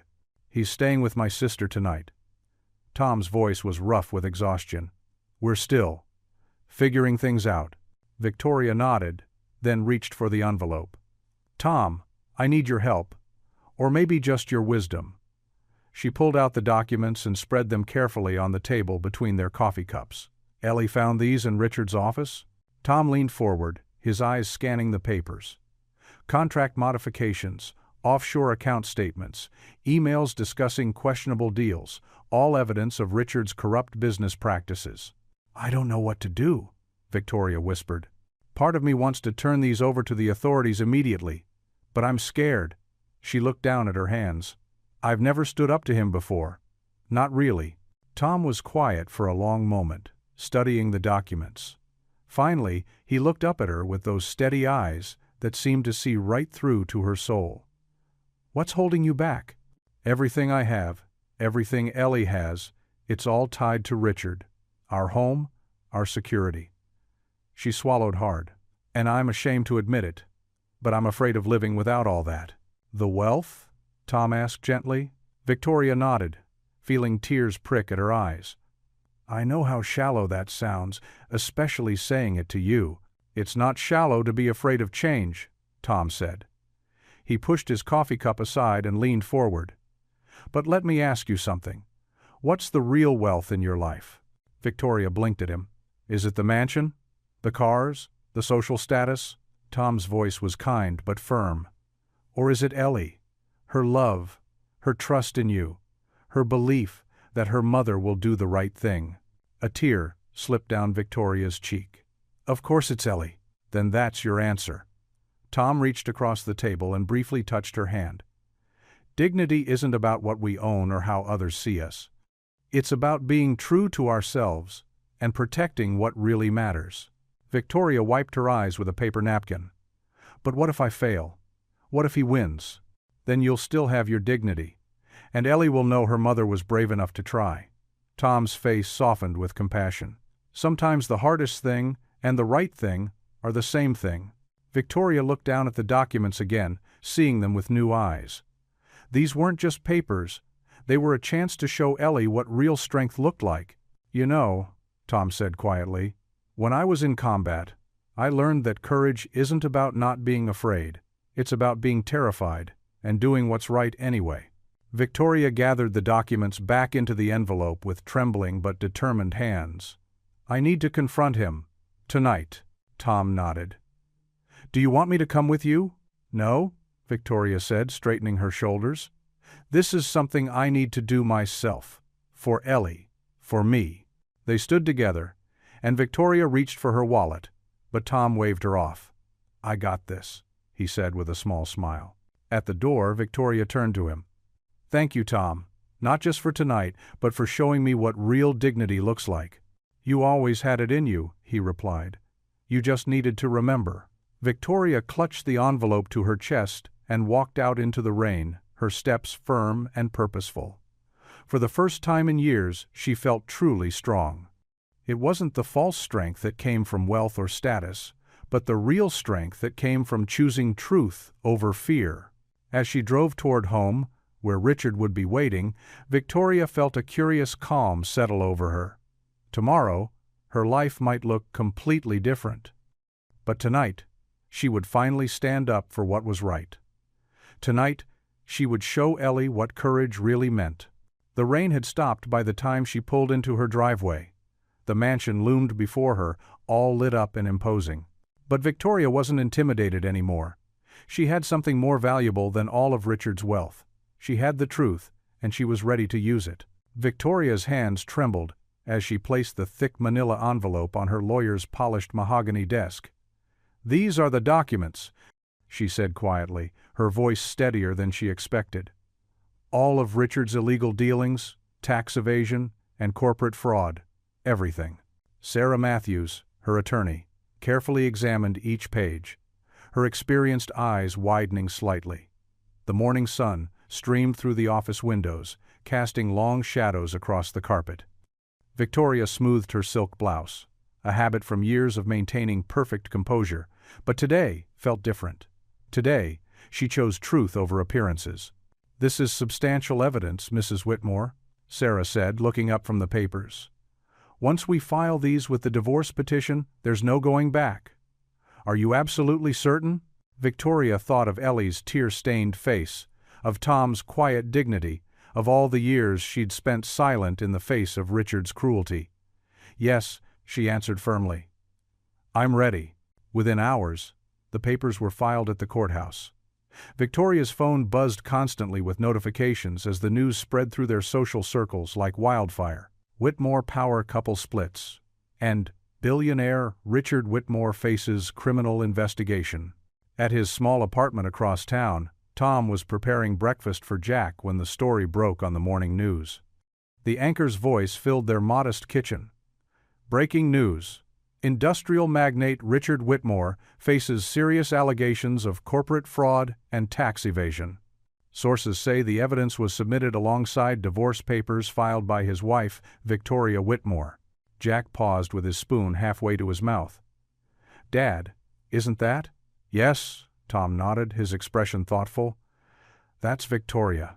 They watched as Richard's carefully constructed world began to unravel. The stock prices of his companies plummeted. Business partners distanced themselves. The FBI launched an official investigation. Through it all, Tom and Jack remained quietly on the sidelines, processing the dramatic turn of events. Do you think they'll be okay? Jack asked one evening, referring to Victoria and Ellie. They were sitting on their small balcony, sharing a modest dinner of spaghetti. Tom considered the question carefully. Victoria's stronger than she knows, he finally answered. And Ellie? Well, sometimes the truth hurts at first, but it's always better than living with lies. The media circus intensified over the next few days. Reporters camped outside Richard's office building and their mansion. Victoria and Ellie moved temporarily to a quiet apartment building downtown, away from the chaos. Richard's lawyers scrambled to contain the damage, but the evidence was overwhelming. Tom kept his distance, knowing this was Victoria's battle to fight. He focused on his job search and supporting Jack, who'd grown unusually quiet and contemplative. But he couldn't help checking the news each morning, relief washing over him when he saw Victoria standing tall through it all. A week after the filing, Richard's empire began to crumble in earnest. Major shareholders called for his resignation. Former employees came forward with additional allegations. The man who had once seemed invincible was revealed to be built on a foundation of lies and manipulation. In their apartment, Tom and Jack watched another news update. The reporter stood outside the federal courthouse. In a stunning development, Richard Whitmore has agreed to step down from all his company positions pending the investigation. Sources say the evidence against him is insurmountable. Jack turned to his father. He thought he could buy anything he wanted, didn't he? Even people's dignity. Tom squeezed his son's shoulder. Money can buy a lot of things, son, but it can't buy character. The headlines continued to roll in. Whitmore Empire in free fall. FBI raids Whitmore offices. Shareholders demand answers. Through it all, Victoria maintained a dignified silence, focusing on protecting Ellie and cooperating with authorities. Tom kept their routine as normal as possible. He continued attending his veterans support group, applied for new positions, and helped Jack with his homework. But his thoughts often drifted to Victoria and Ellie, hoping they were finding their way through the storm. One evening, as Tom was helping Jack with his math homework, his phone lit up with Victoria's number. He stepped onto the balcony to take the call, his heart beating a little faster. "Tom?" Victoria's voice trembled with emotion. "It's over. Richard's agreed to a settlement. He's pleading guilty to avoid a longer sentence." She took a shaky breath. "We're free." Tom leaned against the railing, feeling the weight of those words. The city lights twinkled below, 1,000 tiny stars in the urban night. "How are you holding up?" he asked gently. "I'm okay," Victoria replied, and for the first time in weeks, she sounded like she meant it. "Ellie's doing better too. She's starting to understand that sometimes being brave means telling the truth, no matter how hard it is." The relief in her voice was palpable, a release of years of tension and fear. The Victoria who had once looked down on him at the gala seemed like a different person entirely, someone who had found her own kind of courage and strength. "I just wanted you to know," she continued softly. "You helped me see what real dignity looks like. Thank you for that." Tom watched a plane cross the night sky, its lights blinking steadily. "You did this yourself, Victoria. You chose to be brave." "It's over," she repeated, as if still trying to believe it herself. "Really over." The autumn breeze rustled through the American flag outside Harrison Elementary School as Tom Hensley stood at the entrance, his worn janitor's uniform freshly pressed. Students rushed past him, their excited chatter filling the morning air. Some stopped to give him high fives or quick hugs, gestures that would have been unthinkable just months ago. "Welcome back, Mr. Hensley," a young boy called out, his backpack bouncing as he ran. Tom's weathered face broke into a gentle smile. After weeks of uncertainty, it felt surreal to be back. The parents' petition had caught him by surprise. Hundreds of signatures demanding his reinstatement, accompanied by letters from veterans describing how he'd helped them find jobs and purpose. Inside his supply closet, Tom hung up his jacket and noticed someone had decorated the door with children's drawings. Each one showed him in different roles, fixing things, helping kids tie their shoes, standing tall in his military uniform. His throat tightened at the sight. "Dad!" Jack's voice echoed down the hallway. His son hurried toward him, clutching a newspaper. "Have you seen this?" The front page showed a photo of the veterans' rally held last week. Dozens of former service members standing shoulder to shoulder outside the school board meeting, demanding justice for one of their own. The headline read, "Community stands behind decorated veteran." Pretty crazy, huh? Tom ran his hand through his graying hair, still uncomfortable with the attention. "You deserve it," Jack said firmly, his eyes shining with pride. "They finally see what I've always known." The morning announcements crackled over the intercom, calling everyone to gather in the gymnasium for a special assembly. Tom's stomach knotted. He knew what was coming, but had tried to talk them out of it. The principal had insisted on properly welcoming him back. As Tom and Jack entered the packed gymnasium, the crowd erupted in applause. Students, teachers, parents, and veterans filled the bleachers. Many wore shirts reading Team Hensley, a surprise organized by his support group members. Principal Martinez stepped up to the microphone. "Today, we're not just welcoming back our dedicated maintenance supervisor.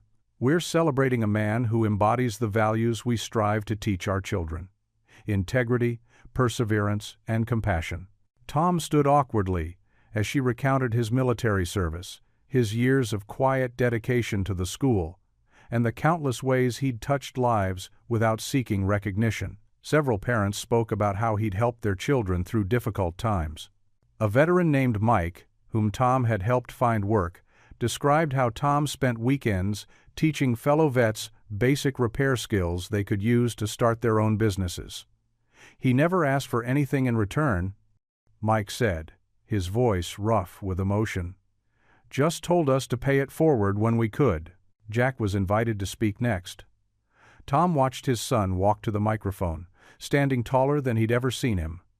"My dad taught me that true strength isn't about power or money," Jack said clearly. "It's about lifting others up when you're struggling yourself." He worked 3 jobs after Mom died, but still made time to help anyone who needed it. The gymnasium grew quiet as Jack continued. Some people tried to shame him for being a janitor, but there's no shame in honest work. There's no shame in sacrifice. I'm proud to be his son. Tom blinked back tears as Jack returned to his side. Around them, many were wiping their eyes, too. Principal Martinez announced that the school board had not only reinstated Tom, but created a new position for him, facilities director and student mentor. The applause was deafening. Tom finally stepped forward, overwhelmed by the outpouring of support. As he reached the microphone, he saw Victoria and Ellie slip into the back of the gymnasium. Ellie was bouncing with excitement, while Victoria's smile carried a warmth that made his heart skip. "I'm not much for speeches," Tom began quietly. "But I want to thank you all, not just for this, but for showing my son what community really means." He paused, gathering his thoughts. "Someone once told me I didn't belong here. Maybe they were right, but not in the way they meant. None of us truly belongs anywhere until we make ourselves belong by serving others." He gestured to the veterans in the crowd. "My brothers and sisters in arms taught me that. We serve because we believe in something bigger than ourselves." His eyes found Jack. "We keep going because someone needs us to." Then his gaze moved to Ellie and Victoria. "And sometimes, when we least expect it, life shows us that the divisions between people aren't as real as we think." The assembly concluded with the school choir singing "God Bless America," but Tom hardly heard it. He was too busy absorbing the moment, Jack standing proud beside him, his veterans group members grinning from the bleachers, and the hundreds of faces showing him what he'd meant to them all along. As people began to disperse, Ellie broke away from her mother and ran to give Tom a hug. "I knew you'd come back," she exclaimed. "Mom said good always wins in the end." Victoria approached more slowly, her eyes meeting Tom's. She and Ellie stood beside him and Jack as people came to shake his hand and offer congratulations. For the first time since losing his wife, Tom felt completely at home, not just in the school, but in his own life. The applause had faded, but its echo remained in the warmth of the moment, in the pride on Jack's face, and in the way Victoria and Ellie stood tall beside them, as if they'd always belonged there. The aroma of homemade spaghetti sauce filled Tom's modest apartment kitchen as Victoria stirred the bubbling pot, her designer sleeves rolled up carefully. She'd insisted on cooking tonight, though Tom had protested that their simple kitchen was a far cry from her former marble countertops and professional appliances. "Mom, watch this," Ellie called from the living room where she sat, cross-legged, on the worn carpet next to Jack. Math textbooks and notebooks were spread around them like a paper fort. "Jack taught me a super easy way to remember my times tables." Victoria smiled, watching her daughter's eyes light up as Jack demonstrated his trick using finger counting. The sight warmed her heart. Just months ago, Ellie had struggled with multiplication, but Jack's patient tutoring was working wonders. Tom stood in the doorway between the kitchen and living room, taking in the scene before him. The apartment that had felt so empty for so long now buzzed with life and laughter. Though small, the space seemed to expand, to hold all the joy within its walls. "Need any help with that sauce?" Tom asked Victoria, trying not to hover but wanting to be useful in his own kitchen. "Actually," Victoria said with a laugh, "I could use some guidance. I'm used to having everything pre-measured by the chef, "This pinch of oregano business is trickier than I thought." Tom stepped beside her, their shoulders brushing as he reached for the spice rack. "Here's a secret my wife Mary taught me. Taste as you go. That's how you know when it's just right." Victoria's hand stilled on the wooden spoon. It was the first time Tom had mentioned Mary so casually, without the weight of grief heavy in his voice. She watched his profile as he sprinkled herbs into the sauce, noting how the corners of his eyes crinkled when he smiled. "Hey, Dad," Jack called out. "Can we set up the card table for dinner? The kitchen table's covered in my history project." "Sure thing, buddy." Tom moved to the hall closet where they kept the folding table. It was another reminder of their humble circumstances, no formal dining room here, but somehow that made the gathering feel more intimate, more real. As Tom and Jack worked together to unfold the table legs, Ellie bounced around them, eager to help. "Can I get the tablecloth? The blue checkered one?"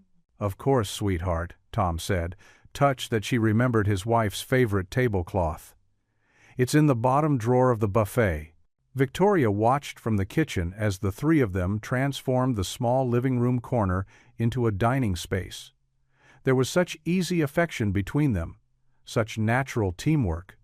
Her heart squeezed, remembering the cold formality of meals with Richard, where Ellie wasn't allowed to speak unless spoken to. The sauce began to bubble, and Victoria quickly turned down the heat. "I think it's ready for the final taste test," she announced. Tom came over and took the spoon she offered, trying a small bite. His eyes widened in appreciation. "Mary would have loved this," he said softly. "She always said good food brings people together." Instead of the usual pain, Tom felt a gentle warmth at the memory. He could almost hear Mary's musical laugh, could almost see her nodding in approval at the scene before him. Jack showing such kindness to Ellie, Victoria finding joy in simple tasks. Their home filled with the kind of love he'd feared was lost forever. "Spaghetti's ready," Victoria called, and the kids scrambled to wash their hands. They gathered around the card table, elbows bumping occasionally as they passed the garlic bread. Jack had made it himself, proud to contribute to the meal. The bread was slightly burnt on the bottom, but no one minded. "Remember when you used to burn toast every morning, Dad?" Jack teased, his eyes twinkling. Tom chuckled. "Hey now, I've improved. I haven't set off the smoke detector in at least a month." "Is that why there's a stack of take-out menus by the phone?" Victoria asked innocently, making everyone laugh. Ellie twirled her spaghetti expertly, a skill Jack had taught her last week. "This is way better than Henderson's cooking," she declared, referring to their former private chef. "Ellie?" Victoria started to correct automatically, then stopped herself. The old Victoria would have scolded her daughter for speaking ill of the staff, but she was learning. Just like Ellie was learning math and Jack was learning to cook, they were all learning together. The conversation flowed easily, punctuated by genuine laughter and warm glances.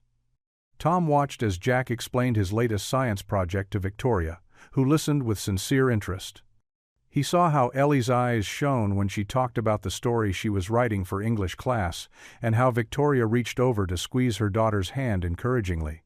These simple moments, passing the pepper, sharing the last piece of garlic bread, wiping sauce from chins, they were creating something beautiful, something healing.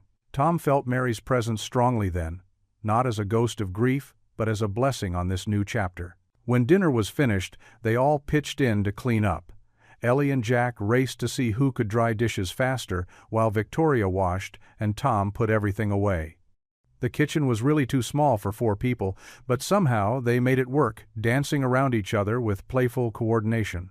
As Tom placed the last pot in the cabinet, he paused by the small window above the sink. The setting sun painted the sky in shades of pink and gold, reminding him of countless evenings when he'd stood in this same spot, feeling lost and alone. But now the apartment echoed with Ellie's giggles as Jack chased her with a dish towel. Now Victoria's gentle humming mixed with the sound of running water. Now there was hope where there had been emptiness, light where there had been shadows. Tom closed his eyes briefly, a prayer of gratitude rising in his heart. Second chances came in unexpected ways, through a little girl's innocent words, through a woman's courage to change, through his son's resilience and capacity for joy. God had not abandoned them in their darkest moments, but had been weaving this tapestry all along. The timer dinged, and Victoria pulled a slightly lopsided chocolate cake from the oven. "Our first attempt at baking together," she announced proudly, setting it on the counter to cool. "I hope it tastes better than it looks." "It's perfect," Tom said softly, and he wasn't just talking about the cake. The morning sun streamed through the stained glass windows of the small brick church, painting rainbow patterns across the wooden pews. Tom adjusted his tie nervously as he sat with Jack in their usual spot, third row from the back, just beneath the window depicting the Good Shepherd. This Sunday felt different, though. For the first time, Victoria and Ellie sat beside them. Ellie wedged happily between Jack and her mother. Victoria smoothed her simple blue dress, far more modest than her usual designer wear. She'd insisted on coming after Tom had mentioned his weekly tradition of attending service. "I want to understand," she'd said softly when she'd asked to join them. Now, watching her take in the humble surroundings with genuine interest, Tom felt a warmth spread through his chest. The congregation filled in around them, and Tom noticed the subtle nods of welcome directed at Victoria and Ellie. These people had been his support system through years of hardship. The elderly Mrs. Peterson, who'd helped watch Jack when Tom worked late shifts, Deacon Williams, who'd offered guidance during his darkest moments after losing his wife, and countless others who'd shown him what community truly meant. The pastor, a gentle-voiced man named Reverend Mason, began the service with a familiar hymn.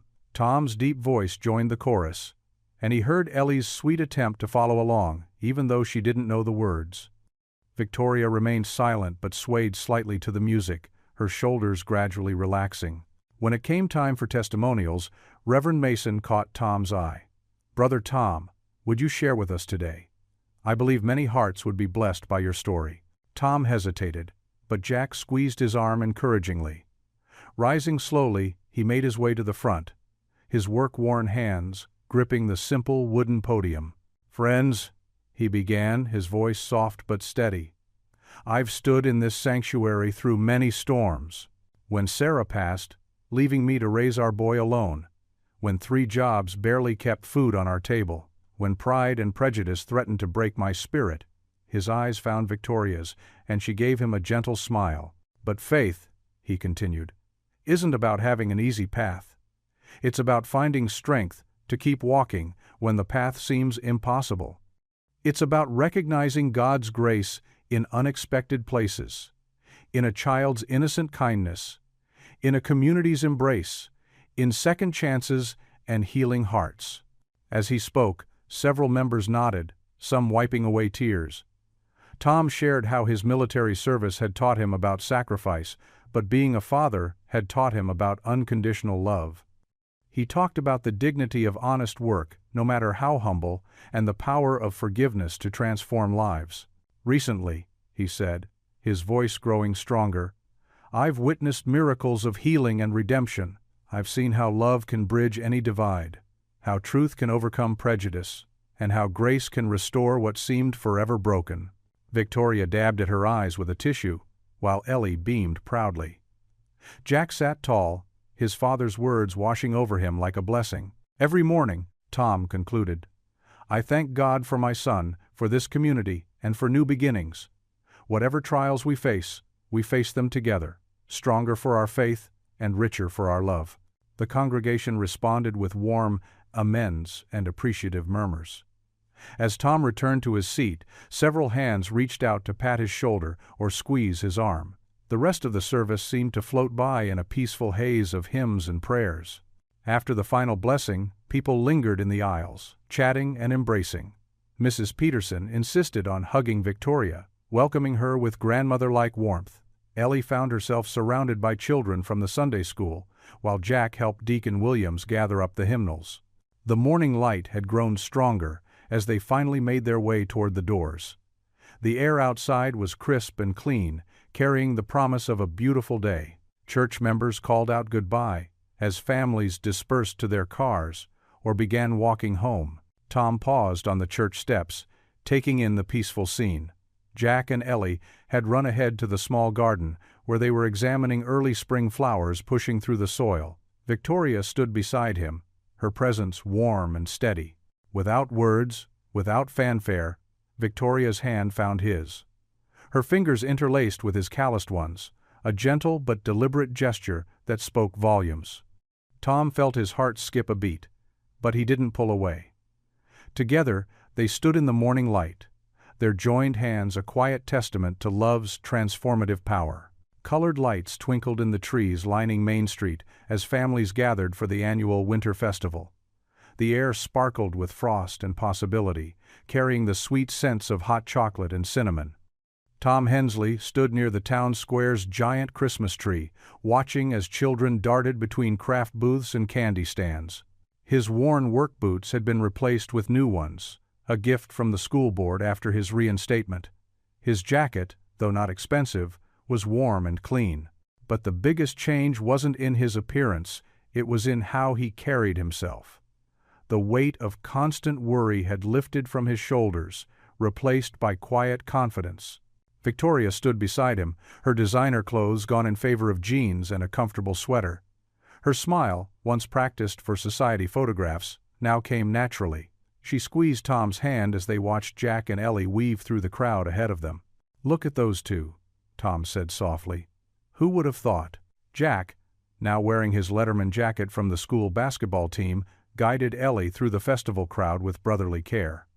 The teenage boy who'd once been angry at the world now walked tall, laughing as Ellie pointed excitedly at every new attraction.